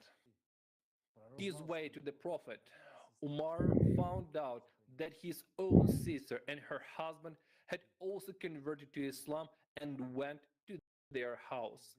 There, he beat his son-in-law and his sister for it, but then he accepted Islam and became a faithful to the Prophet, swearing allegiance to him. Every Muslim knows this story. However, there is another side to this story. Numerous hadiths have been. It is said that Umar regularly visited the synagogue and learned from the Judeans after he accepted Islam, as he himself says about it. I used to visit the Judeans on their lessons day. That is, he attended the Judean study sessions that take place in the synagogue. And of your companions, there is no one more valuable to us than you, because you come to us. That is, a person who accepted Islam for some reason continued to attend the synagogue and learn from the Judeans, or to be their brother and most valuable companion. Muslim who devoted the Prophet and loved Allah learned from the Judeans. After all, the Prophet himself said many times that he was given the of all words, that he was the seal of the prophets. What did the future Muslim Caliph Umar learn in Judean synagogues? Moreover, not only did Umar attend the classes of Judeans, he repeatedly offered the Torah to Prophet Muhammad, peace be upon him, in the presence of Umar, offered the messenger of Allah to accept the Torah. Think about how much it took to disbelieve in the truth that our beloved prophet brought for all people, to offer him to accept the Torah, to tell the messenger of Allah, through whom the angel Jibril broadcast, to offer to accept the Torah. When Umar once again offered the Torah, the Prophet Muhammad, peace be upon him, became angry and said, "O people, verily I have been given all the words in their endings, so be content with me. I have come to you with that which is pure and clear, so don't go astray, and let those who have gone astray not deceive you from the path." Openly said that Umar was deluded, and that if one followed him would go astray. The Prophet told the Muslims not to listen to Umar. This fact is known to this day by many Muslims. One day, Umar brought a scroll with words that he had written down after the Judeans. Then the Prophet was written there and said, "Do not follow them, for you will go as they did." Why did the Prophet chase Umar away with the Judeans' book? Let's look into it. Today, Judaism, like Islam, is unequivocally considered by Muslims all over the world to be a religion of monotheism. Furthermore, the Judean mentioned a great many times in the Quran. Why? Judean prophets appear so frequently in the Quran. Keep this question in mind. We will answer it later in our conference. But for now, it is important to ask, is Judaism really monotheism? If you study the Judean scripture, chifukwa chani maneno aneneri a ku Yudeya amaperekedwa kawirikawiri mu Qur'ani? Kumbukirani funso ili tidzayankha utsogoleko. Ngati mulinga ilembo ili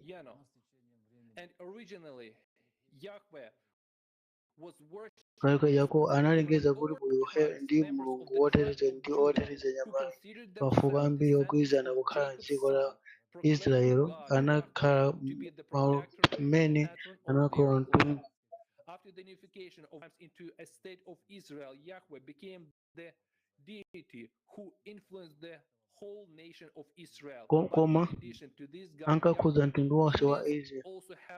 Koma kuonjezera pa Mulungu amene Yahweh Ayuda alinso ndi Mulungu wamkulu Eli, atate wa Yahweh amatchedwanso Eli Elohimu. Elohiyo ndiyo Sabaoth.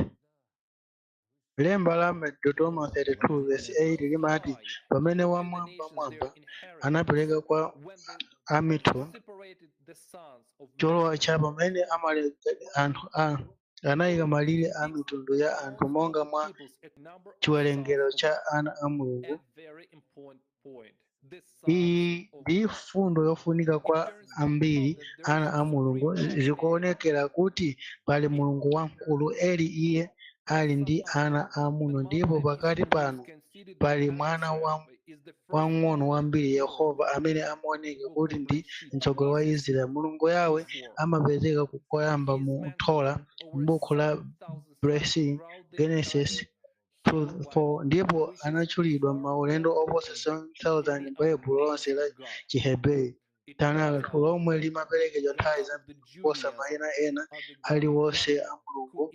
Zikuoneka kuti milungu ya Ayuda ndi Yehova yemwe ndi mwana wa Mulungu wina Eli. Nanga bwanji Ayuda angayesere kukhala opembedza Mulungu mmodzi ngati amapembedza milungu iwiri? Izi zimalembedwa m'mabuku awo achipembedzo. Kodi ndi mtundu wanji wa kupembedza Mulungu mmodzi omwe tingakambirane? Kodi Yehova angakhale Mulungu wamkulu ngati ali mwana wang'ono wa Eli? Zikuoneka kuti Chiyuda ndi milungu yambiri, ndipo Akuyuda ndi opembedza mafano.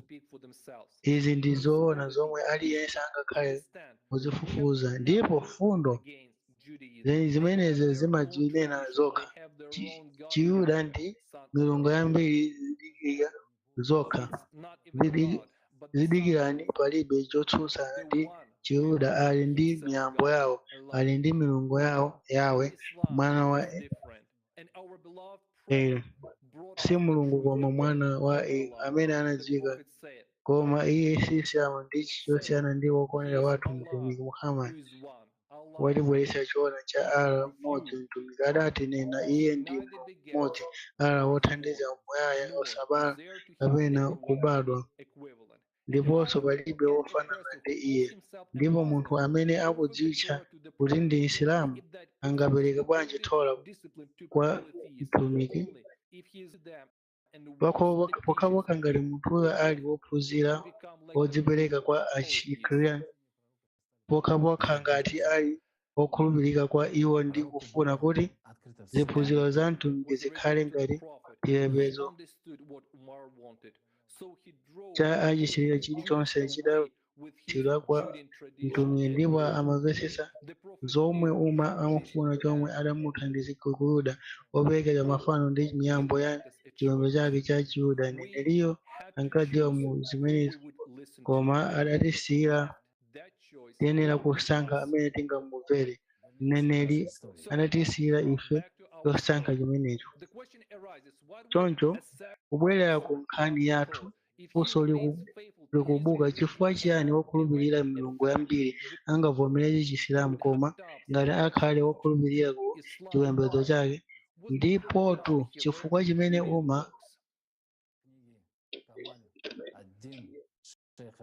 analowa Chisilamu chinali Mulungu amene anawerenga mabuku a Chiyuda. M'buku la Kamal D lolembedwa ndi Sheikh Sudar akuti kodi awiriwa adalowa Chisilamu mwachifuniro kapena mosafuna? Bwanji simukunena kuti kudali chifukwa cha umombo, chifukwa chakuti adali kukhala pamodzi ndi Yuda ndipo adali akudziwa za kulengedwa ndi kubadwa kwa Muhammad? Zikhale ku Araba Ayuda adafotokozera zonse za uneneri wa pangano chakale ndi mabuku akale adanena kuti lamulo wake pa Arabu udafanana ndi wa Nebukadineza mu Bani Israel kupatula kuti akunenera uneneri pamene iye sakanakhala pamodzi. Choncho pamene adalengeza uthenga wa mtumiki wa Allah pa umboni wakuti palibe wopembedzedwa mwachoonadi koma Allah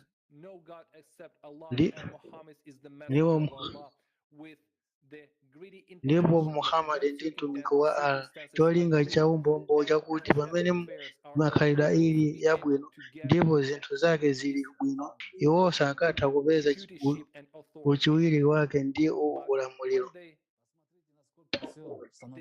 Koma pamene adataya mtima za ulamuliro kuchokera kwa olemekezeka wake, adagwirizana ndi anthu ena omwe adali ndi maganizo ofanana mu usiku wa owupseza ngamira ya mtumiki. Dalitso ndi mtendere zikhale naye kuti mugwiretse pansi ndi kumupha. Kodi Asilamu simumaziwa zimenezo? Inde mtero koma tiyeni tipitirire. Onani momwe zonse zimamvekera bwino mumangana zenizeni adali ndi chuma komanso chikopa koma ndi chinthu chimodzi kukhala ndi chuma ndi mphamvu mkati mwa Meka ndi chinthu china kukhala gawo la ulosi kwa Yudeya kuti akhale amene analembedwa m'bukutu ku Yudeya kukwera udindo wa kukhumbira pa mphamvu ndi zomwe zamupangitsa wamuchikira komanso Yuda ndi tikuona kuti ngakhale nthawi ya moyo wa mtumiki adayesa kuyambitsa miyambo ya Chiyuda ya mu Isilamu koma adakwanitsa pokhapokha mtumiki adachoka kwa Allah zonse zidzavumbulutsidwa pambuyo pa msonkhano wathu. Choncho adalowa Chisilamu akufuna kuti adzitengere yekha mphamvu pomwe adapitiriza kukhala ndi ubale ndi Ayuda monga chimodzi mwa zifukwa za chiwembu chomwe adapanga ndi achiphamaso ena ndipo ndi gulu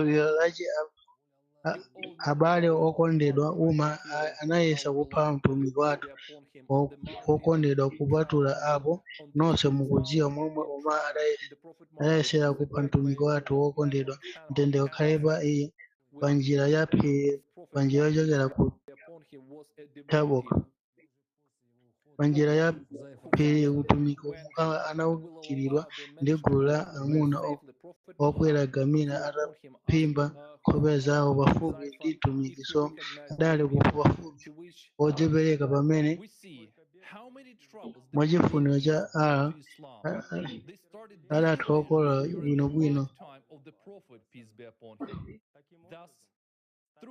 kuti ngati adakileka. Began to divide into opposing camps, even during the Prophet's lifetime. Think about it. While the Prophet himself was still alive, as the struggle for power began, even the Prophet himself sadafuna kupewa mayina awo ndipo adachotsa kwa adambiwa amene adafuna polytheists were open to him, and so he left the leadership of the Ummah to the one whom he Imam Ali. When the Prophet fell ill and realized that he was about to leave,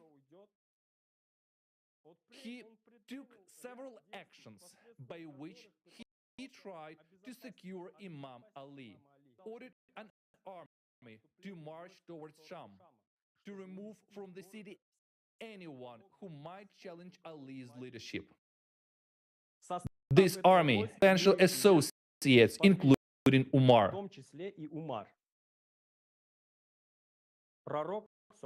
The Prophet ordered the army to leave Medina and go to meet the enemy. But when they left Medina, stopped the army and returned back to the city themselves. Why did they do this? The fact is that Umar understood that the last will of the Prophet would prevent him from attaining the power he craved. The polytheist Umar felt so unpunished that he further dared to prevent our beloved Prophet from carrying out his last will and prevented him from writing a letter to his. He confronted the Prophet, the Messenger of Allah, directly. On one of the days, while being sick, the Messenger of Allah had undertaken another step to keep his followers from falling into confusion by writing a written evidence for them about Ali's leadership. When his closest followers were in his room, he got up from the bed and said, "Bring me a tablet and an ink pot so that I may write you a message through which you shall never stray after I'm gone." But Umar objected. The Prophet talks nonsense. We have Quran.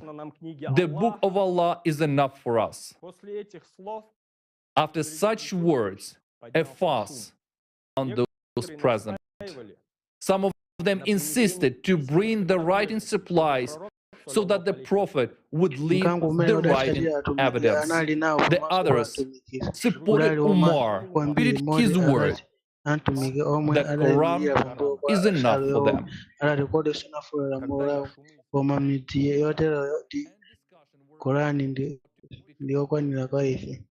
The Prophet exclaimed, "Get out and leave me." umene adatsatira mtumiki anali nawo pamaso pa mtumiki anali wanyanso kwambiri moti akazi a mtumiki omwe adayimirira kumbuyo kwa ansalu yomwe adati, kodi mitidzi yotereyo kodi adali pamene amawamva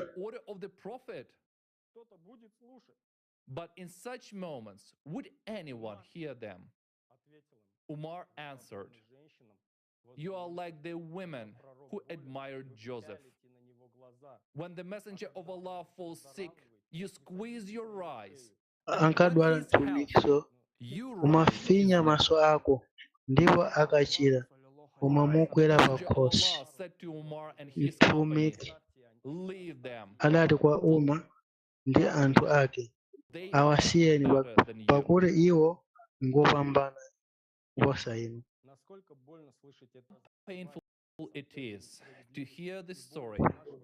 My soul Ndizowawa is torn by this chotani injustice nanga and kumva pain nkhani to our imeneyi. beloved Moyo wanga wang'ambika ndi chiswalungamo ndi zowawa izi chifukwa cha mneneri wathu okondedwa. Kodi mukumva izi? Mtumiki adapereka moyo wake wonse kwa ife, adapatsa anthu ufulu weniweni ndi kutumikira Allah ndi mtima wake wonse. Sadaloledwe ndi Ayuda okhulupirira milungu yambiri kuti alembe ake Omaliza kwa umma wa Muislamu.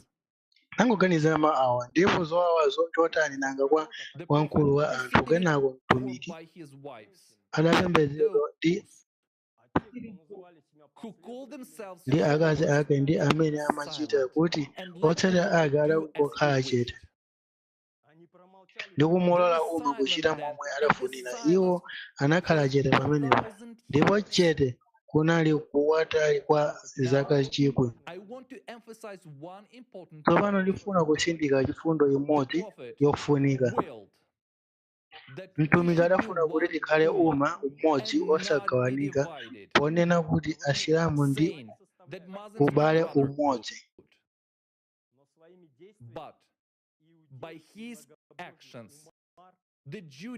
Koma ndi zochita zake Yuda ndi Asilamu eni iye anali atawerenga osamala mipukutu ya ku Yudeya ndipo anakumbukira bwino kuti atha kulamulira anthu. Iwo ayenera choyamba kugwidya chifukwa nkosavuta kugonjetsa umo ndi momwe adapezera mphamvu zake zochita. Mtumiki adalenga umma, adalenga molumikizana. Umma ndi momwe umma uyenera kukhalira, asayimirire aliyense pakati pa Asilamu ndi mtumiki ndi Allah. Tiyeni tione zimene zikuchitika m'masiku ano. Ife Asilamu tsopano tigawidwa chiwerengero chachikulu cha maufunde ndi mipatuko ndi kulondola uku. Chisilamu weniweni ndi otsatira mtumikiso, ndipo alibe wina. Asilamu weniweni sagawa umma kukhala Shia ndi Sunni, kumakangana kosalekeza za amene ali olungama ndi amatsata mapazi a mtumiki. Onse amene azilekanitsa ndi mtumiki ndi otsatira ashirikina, ngakhale akuzidziwindikiritsa ndi mafunde otani Sunni kapena Shia, zimapanga kusiyana kotani ngati tadzikanitsa tokha ndi mtumiki ndi kusiya kukhala umma mmodzi. Aliyense amene amaganiza ndi kuchitira kuganiza ndiye kuti otsatira Khristu. Pa msonkhano wathu tifotokozanso kumveka bwino za kusokonekera komwe kwa umma wa mushirika adayambitsa mu choonadi chomwe mtumiki wathu wokondedwa adalisira. Abale ndi alongo okondedwa, tilibe nthawi tsopano yoti tizigawa tokha kukhala Sunni ndi Shia. Tatsala ndi nthawi yoti tilankhule zoona. Tiyenera kukwaniritsa zomwe mneneri wathu wokondedwa adapereka, chifukwa adanena momveka bwino kuti tiyenera kumanga anthu ogwirizana komanso okongola, ndipo tikangomanga gulu logwirizana ili chisomo cha Allah chidzasefukira pa anthu.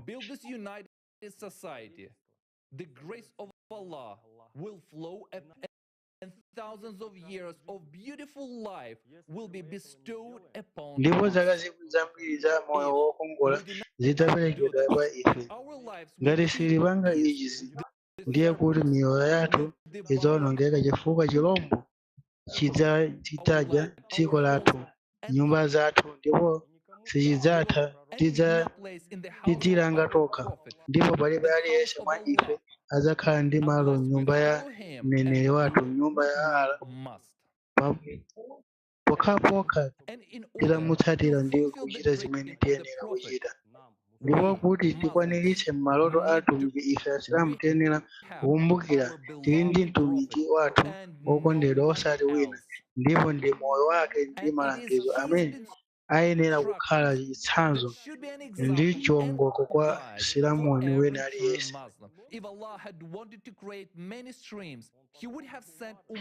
Mulungu akadafuna kulenga mitsinje yambiri akadatumiza umma ndi kwina koma adatumiza mneneri yekha palibenso wina pambuyo pake ndipo palibe amene ali ndi ufulu wogawa zomwe wabweretsa wamkulu wa anthu ndi kulenga mafundo osiyanasiyana.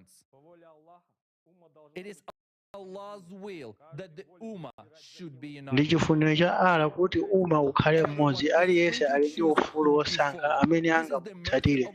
Ichi ndi chifukwa cha Allah mu ufulu wosankha wopatsidwa kwa aliyense kukhala ndi moyo kapena kufa. Umma sadakumane ndi mneneri wathu koma adalimbana ndi Allah ndi chifuniro chake. Ndipo funso lakuti tili ndi ndani? Kuti tili pamodzi ndi Satana ndi Shaitani kapena tili kumbali ya mtumiki kumbali ya Allah? How much it to think about our beloved prophet and hear this terrible story. Thank you very much, Nizam.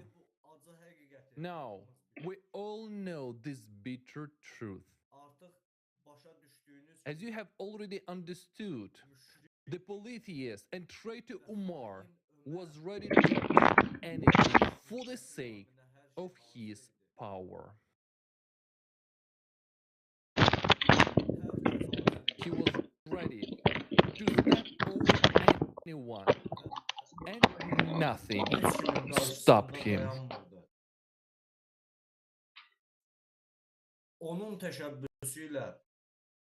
On his initiative, Abu Bakr, another traitor who tried to kill our beloved prophet, and the polytheist Umar became his closest advisor. Meanwhile, the prophet's associates under the leadership of Ali refused to swear an oath to Abu Bakr and to recognize his authority at all. Likewise, the prophet's daughter, the closest to him, and Imam Ali's wife, Fatima Zahra, did not swear an oath to Abu Bakr and Umar until she was angry with them and did not speak to them. And this, despite the fact that the Messenger of Allah said, Fatima's pleasure is my pleasure, Fatima's anger is my anger.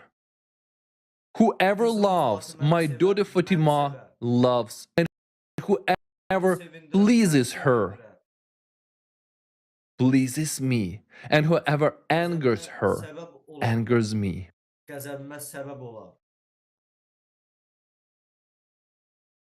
The polytheist and traitor Umar was well aware that as long as Fatima was alive, Muslims would listen to her, for everyone knew of her piety and closeness to the Prophet. The Prophet used to say that Fatima was the leader of the women of paradise. So, in his Umar attacked Fatima's house. Abu Bakr sent to Ali as requiring him to swear the oath of Ali, but he refused. Then Umar with a door, and Fatima met him at the door. And Fatima said to him, "O son of al-Khattab, are you really going to burn my house door?" He said, and this is better than what your father has brought. Have you even heard what this polytheist Umar is saying? That he will maim and burn down the house of the closest one to the prophet, and this is more than what our beloved prophet brought into this world? Have we gone completely mad that after these events we consider Omar the Lord of the righteous and even consider him a Muslim? This traitor who raised his hand against holy. And after those terrible words, Fatima did not let him in, and Umar struck her with such force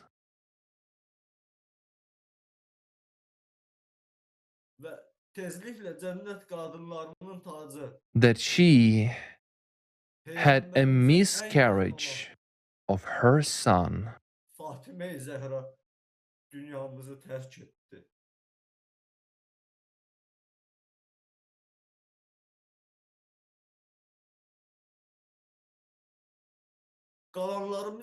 And soon,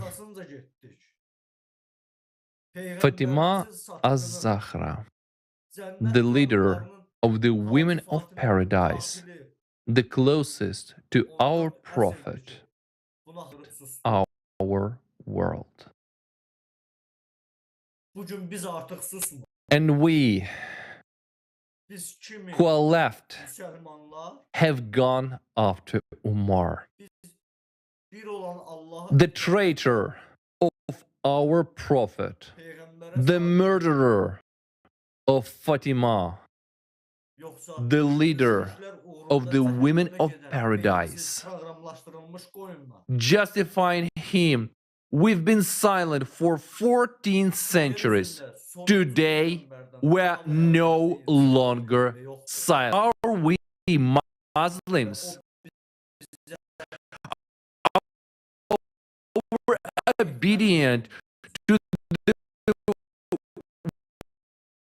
one Allah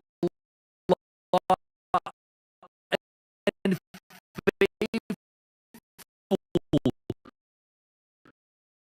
to the prophet?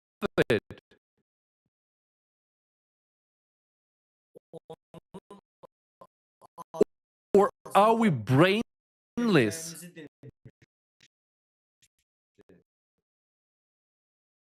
Coded ship?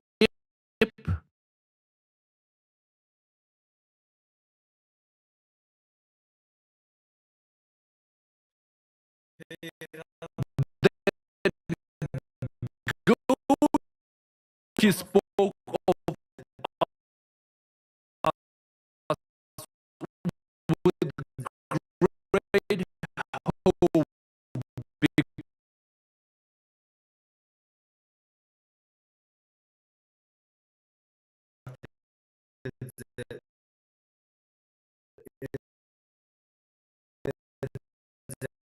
Ones will serve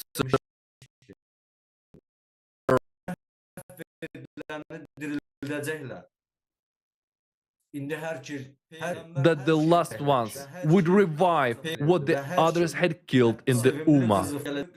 And so true, and is coming true right now. The Prophet knew everything and foresaw everything. He even foresaw what would happen to his beloved daughter Fatima and warned her in advance when she would leave this world. He knew it all because he was a true prophet. Our beloved prophet knew about us, and he hopes for us to this day.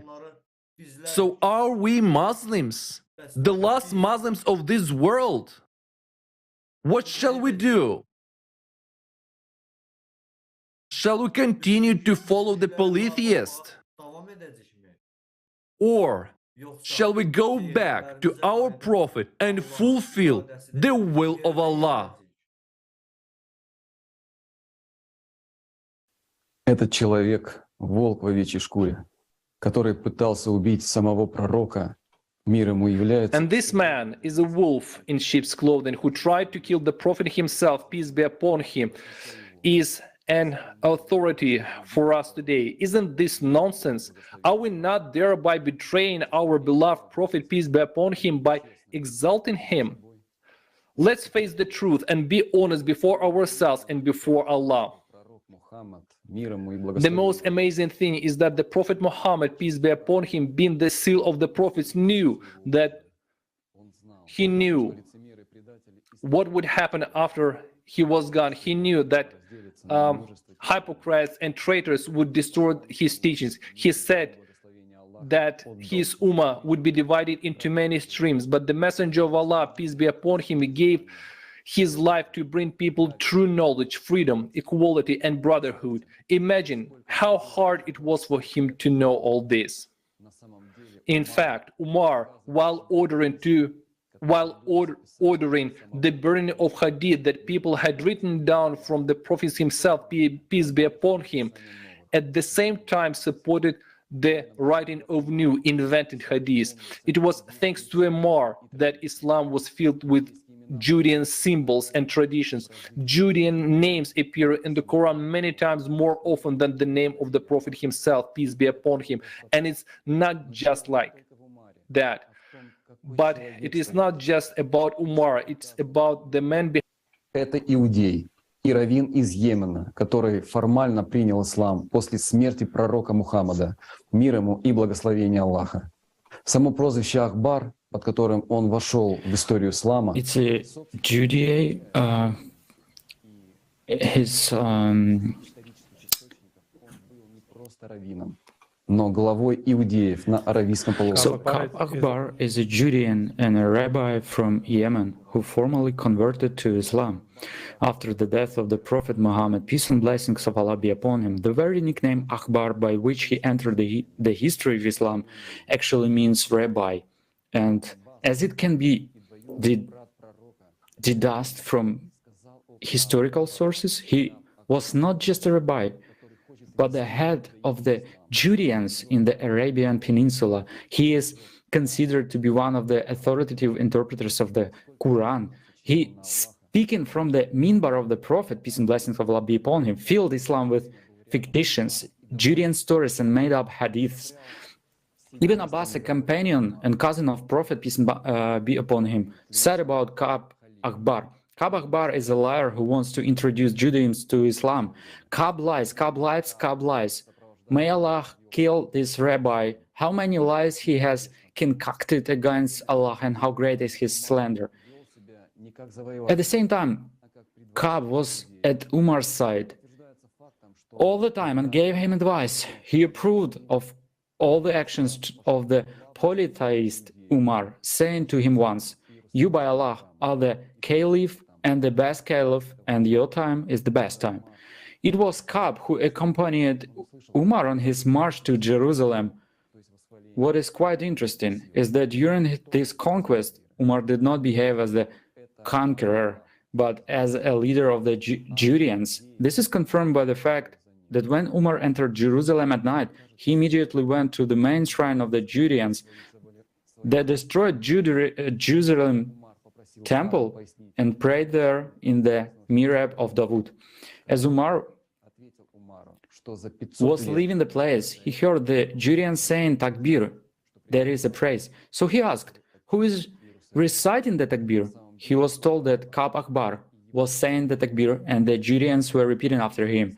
Do you think it is strange that the Judeans were praising their conquerors? When Umar asked Ka'b to explain why they were saying the eulogies, Ka'b told Umar that 500 years before that, the prophet of the Judeans has predicted that Farouk would come and purify Jerusalem. In fact, Ka'b and his associates had a plan to create the illusion of the fulfillment of Judean prophecies. In doing so, the polytheist Umar fulfilled another Judean prophecy that Ka'b Akbar passed on, that God would send Jerusalem a new Torah, that is the Quran, and a new people, the people of Muhammad. The prophecy said that the Muslims would defend Jerusalem as an eagle defends its chicks, as a dove defends its nest. This prophecy, which the Judeans passed on to one another, promised that Muslim would love Jerusalem and the Torah as much as the Qur'an and their prophet, peace be upon him and blessings of Allah. And this prophecy was fulfilled by the hands of the polytheist Umar. It appears that the polytheist Judeans and their disciples led Islam to make it as similar to their religion as possible, so that Jerusalem, not even once mentioned in the Quran, could be considered as a holy city. Ka'b Akhbar relayed another Judean prophecy, which they fulfilled.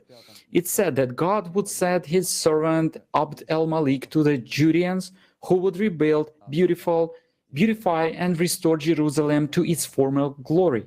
Indeed, in 685-705, under the reign of Abd al-Malik, the Qubat al-Sakhra Mosque, also known as the Umar Mosque, was built there. Even today, this mosque is considered as one of the main shrines of Islam and is carefully guarded by Muslims. Umar and Ka'b served Judaism and embodied their prophecies, but is in no way the precepts of the Prophet Muhammad, peace be upon him, which Allah himself conveyed through him. It is clearly stated in the Holy Quran in Surah 82, Al-Infitar. You will surely find towards the believers to be the Judeans and the polytheists. How is that supreme polytheist rabbi led sermons on the minbar of the Prophet, peace and blessings of Allah be upon him, himself, and was an advisor to the second caliph, the polytheist Umar? Where were the followers? Why did our ancestors not follow the covenant of our Prophet, peace and blessings of Allah be upon him, but followed Umar? And we continue to follow them today, saying that's what our ancestors did. Who are we after this? Are we followers of the polytheists? Are we those who worship Yahweh, the Son of Well? Or are we those who love our Prophet and worship Allah, the one God? Why Muslims, followers of the Prophet, peace and blessings of Allah be upon him, remained silent then, and we have remained silent till now?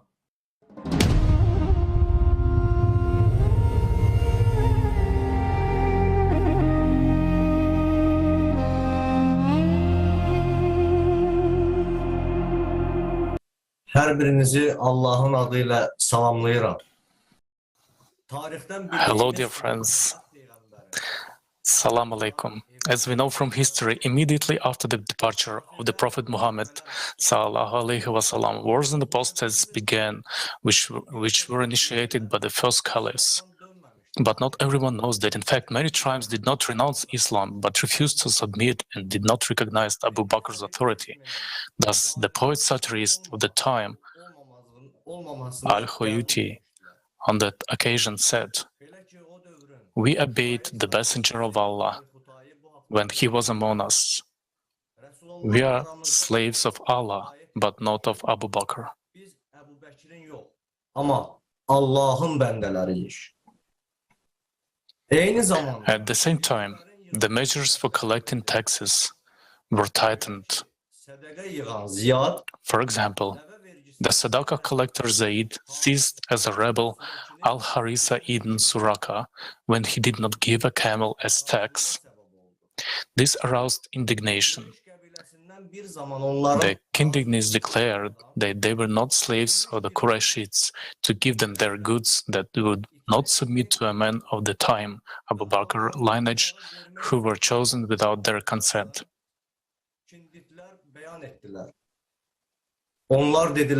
He said, "We would obey Muhammad, as well as one of his progeny. But this son of Abu Kuhafa will have no allegiance or oath from us." Abu Bakr and Umar dealt with the dissenters harshly. They sent the best troops, led by the skillful general Khalid ibn al-Walid,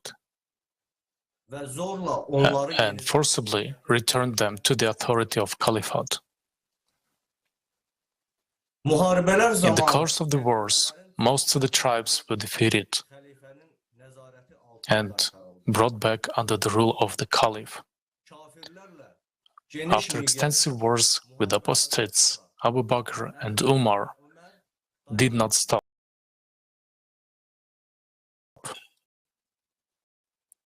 The Caliph of Byzantium, the Battle of Ulais. In the fierce battle, both sides fought mostly Arabs and even tribesmen. The Caliph's supporters were angered by the impudence of their tribesmen, who dared not accept Islam and side with the Christians. As soon as the Caliphate's troops were outnumbered, Khalid gave orders not to kill the escapees, but to take them prisoner. The captives were then led to a canal and beheaded, causing the water in the canal to run red with blood. This brutal public execution sealed the memory of the Battle of Ulais as the Bloody Canal.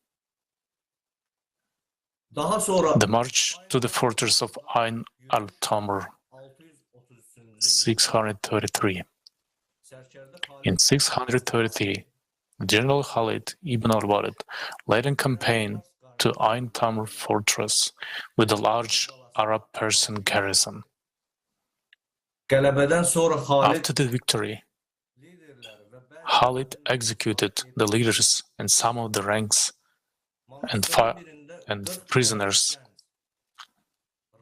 In one of the monasteries, 40 Arab youths, monks and students of the master school were captured and turned into slaves. And this despite the fact that Prophet Muhammad ﷺ himself did everything to free people from slavery.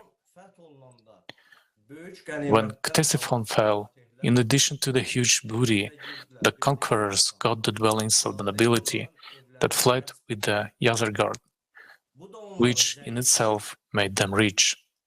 The easily obtained wealth made the victors' heads spin, and their demands grew larger and larger. The massacre and the fall of Tustar. The Caliph's army burst into the city and in a fierce battle killed most of the defenders. The invaders took out their frustration with the long siege of the civilians. Even the Christian clergy, led by the bishop of the city, were massacred. During the Caliph's conquests, property inequality within the community increased. Because of the expansion of territories, Medina began to lose its role as the main city of the Caliphate. With the cessation of the conquest, the struggle for power and wealth among the chiefs of the various factions intensified. Now, many people may say that the Prophet ﷺ himself also took part in the battles. But let's remember exactly how the Prophet Muhammad, peace and blessings of Allah be upon him, fought. In those difficult times, Muslims were persecuted, mocked, tortured, and brutalized. The Prophet ﷺ was attacked with weapons in his hands. If you are attacked by the enemy and you defend yourself, it is not a sin. And the Prophet Muhammad, peace be upon him, defended the destitute people. The Prophet, peace be upon him, could not remain indifferent to the evil that was happening. And Umar waged the opposite kind of wars, invasive, merciless wars. The people were outraged by participating in them.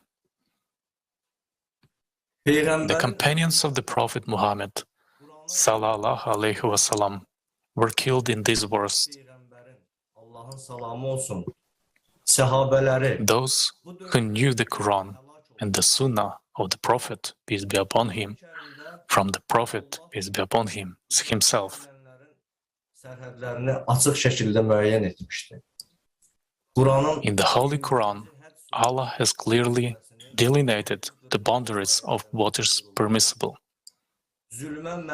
Permission to fight back is hereby granted to those being fought, for they have been wronged, and Allah is truly most capable of helping them prevail. They are those who have been expelled from their homes for no reason other than proclaiming, "Our Lord is Allah." In the Surah Al-Baqarah 2:190, fight in the cause of Allah only against those who wage war against you, but do not exceed the limits. Allah does not like transgressors. Let us also remember that the Prophet Muhammad sallallahu alaihi wasallam treated prisoners with respect. The captives of the Prophet, peace be upon him, were released for ransom. And those prisoners who had no money for ransom but could read and write were released after they taught Muslim children to read and write. This was the first and only time in history that the transmission of knowledge was a ransom for life. The Prophet Muhammad sallallahu alaihi wasallam showed his humane attitude towards people in every circumstance.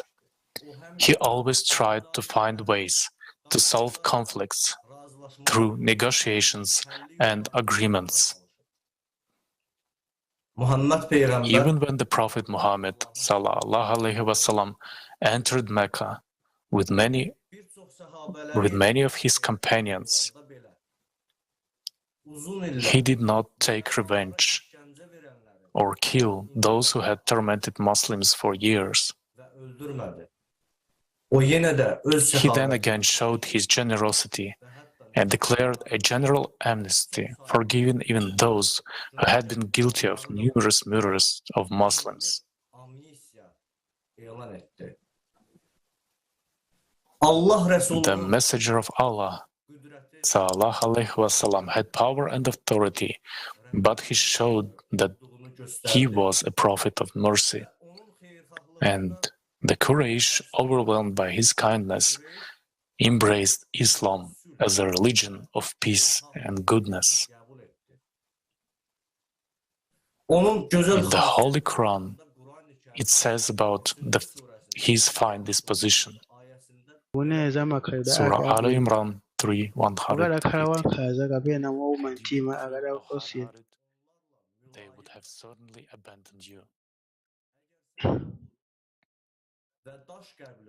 It is also worth mentioning how the Prophet called people to Islam.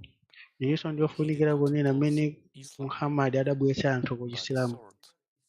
Sadakakamiza anthu kuti abwere ku Chisilamu. Komano sadakakamiza anthu kuti akhulupirire chimene amaphunzitsa. He deeply respected human right to choose. And he understood that violence would only cause rejection.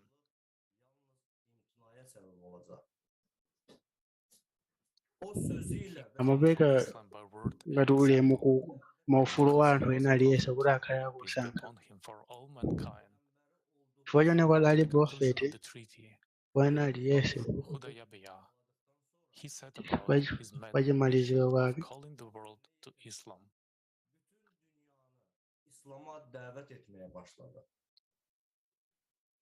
Introducing them to become Muslims, he sent letters to the Emperor of Byzantium, the rulers of Iran, Egypt, Ethiopia, Bahrain, and Oman.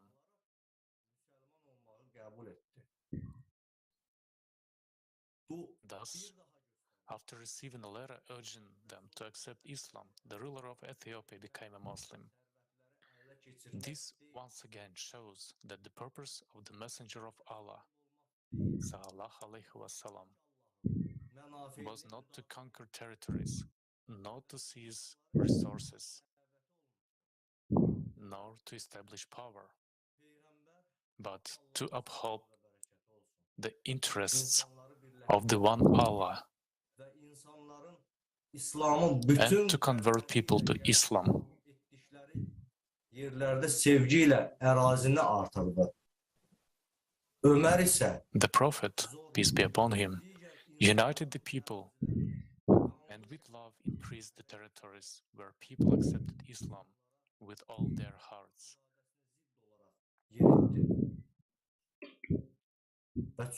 While Umar forcibly, bloodily seized foreign territories, planting Islam on people against their will. Təlimi gözəl cəmiyyət qurmaq And it is very unfortunate that the teachings of the Prophet Muhammad, peace be upon him, İslamın which were given to all mankind to build a beautiful society, were in a very short time turned into a relentless and ruthless ideology of exclusivity and superiority of Islam, in which brutal intolerance to dissent and to all who resisted the authority of the Caliph was consolidated. Muhammed Peyğəmbərin bir çox sadiq Under the slogan of Islam, the most real wars of conquest began, where the main goal became enrichment and power. Many faithful followers of the Prophet Muhammad, peace be upon him, did not agree with the way the first caliphs began to distort Islam and involve them in senseless and invasive wars.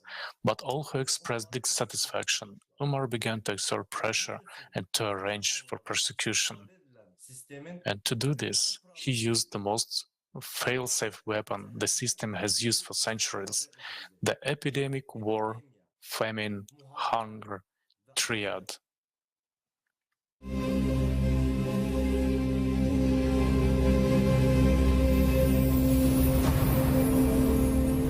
Epidemic, war, famine. Only a few today consider these three phenomena as the single and most effective weapon of those who seek total power. This triad is carefully planned many years in advance and is found everywhere in history. It is still being used to break the will of people, impose values alien to them, destroy entire nations, or get an opportunity to easily manipulate. Let's consider a few historical examples. 430 BC. The plague 450 BC mlili wa Atene anaonekera ku Ethiopia, kenako adafalikira ku Libya ndi Egypt, ndipo mwadzidzidzi anatulukira ku Atene pa nthawi ya nkhondo ya Spartacus. Mliliwo unapha anthu ku Atene oposa 100,000 poyang'anizira ndi chiyambi ndi cha nkhondo yopitiriza mlili ndi chotulukirapo zaka zinayi kuononga ku Atene. Malingana ndi kunena kwa alembi ambiri, mlili unaweretsa ku Atene ndi ku Sparta, amene anapatsa dala zimenezo mlili ku Atene ndi ku Athens. 130s mlili ku China Vasili anafika pa doko la Gostes ku Kamfa ku Crimea kudzera pa Great Silk Road.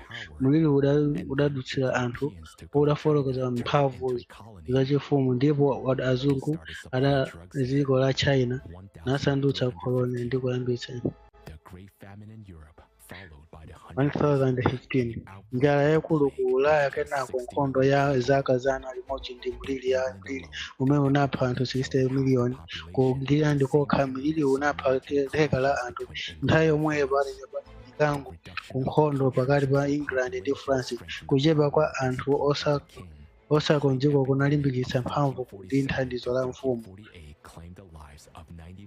Mliri wa mlivu 1347 to 1348 udapha 90% ya anthu okhala ku Russia zinayambitsa umpha ku Byzantium kukulitsa mkangano pakati pa anthu ndipo zinathandiza anthu ku Ottoman kutheke kuononga ndi kukhala akapolo.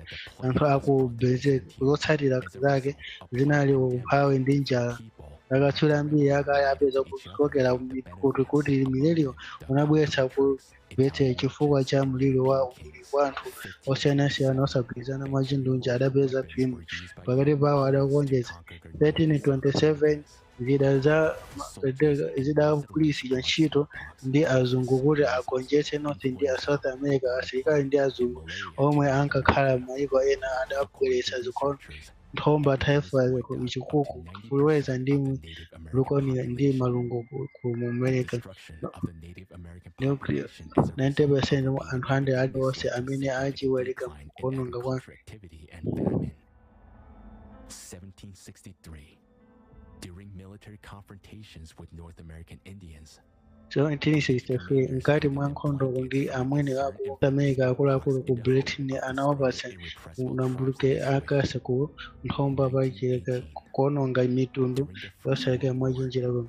1918 ndi pa nkhondo yoyamba pa dziko lonse lapansi mliri wa chipine chodabwitsa chothetsera Spanish flu unapha anthu pafupifupi 100 miliyoni kwenako anthu ambiri anaphedwa ndi njala ku nkhondoyi inachititsa kuti madera ogwirizana ndi kugwa kwa mafumu anayi maufulu a German, Russian, Austria Hungary ndi Ottoman.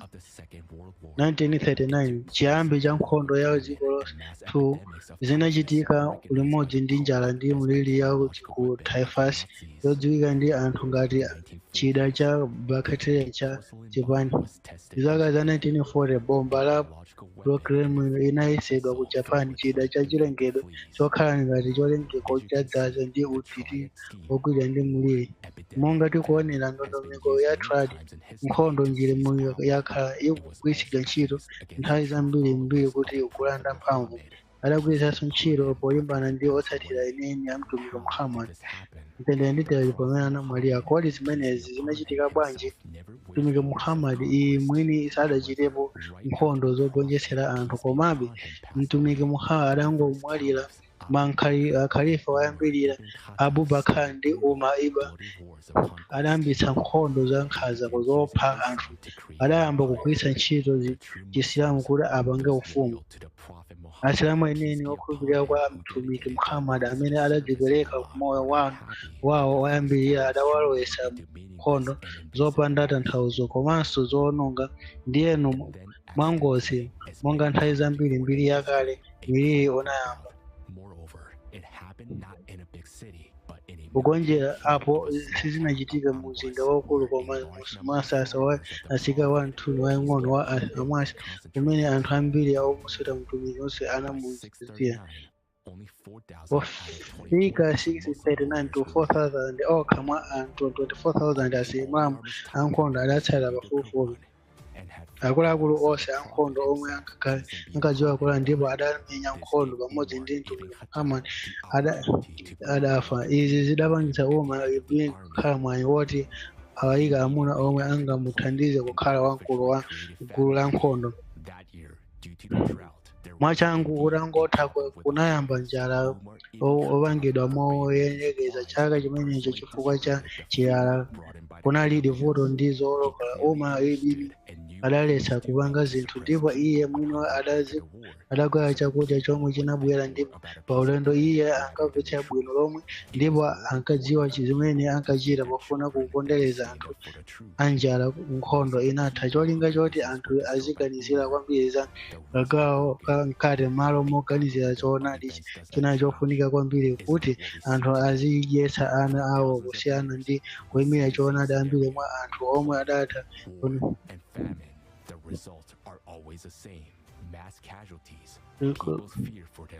zofanana nthawi zonse kuvula kwakukulu mantha a anthu mwa miyoyo yathu ndi kugonjera kwa anthu onse kwa ochepa.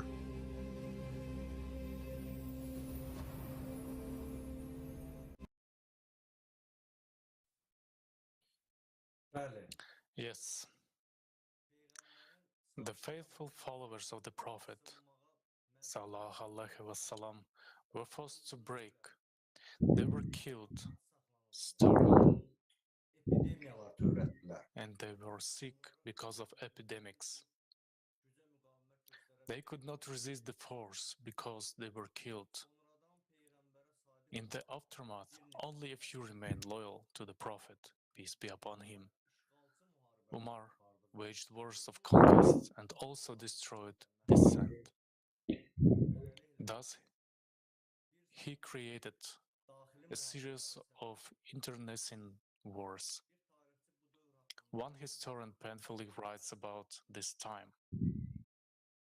The Muslims who fought and killed each other in this civil war Asilamu ayenera kudzipereka kuphunzira Chisilamu nthawi ya mtumiki ndi mgongo wake. Nthawi zonse ndimanena kwa amene the Prophet, peace be upon him, himself. The civil war broke out in Islam at a time when its idealism should have been still fresh.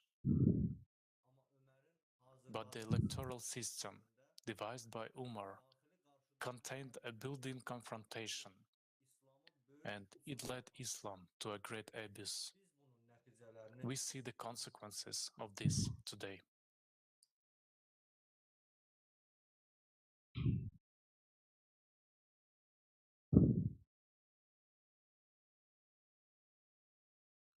You see, even the electoral system designed by Umar,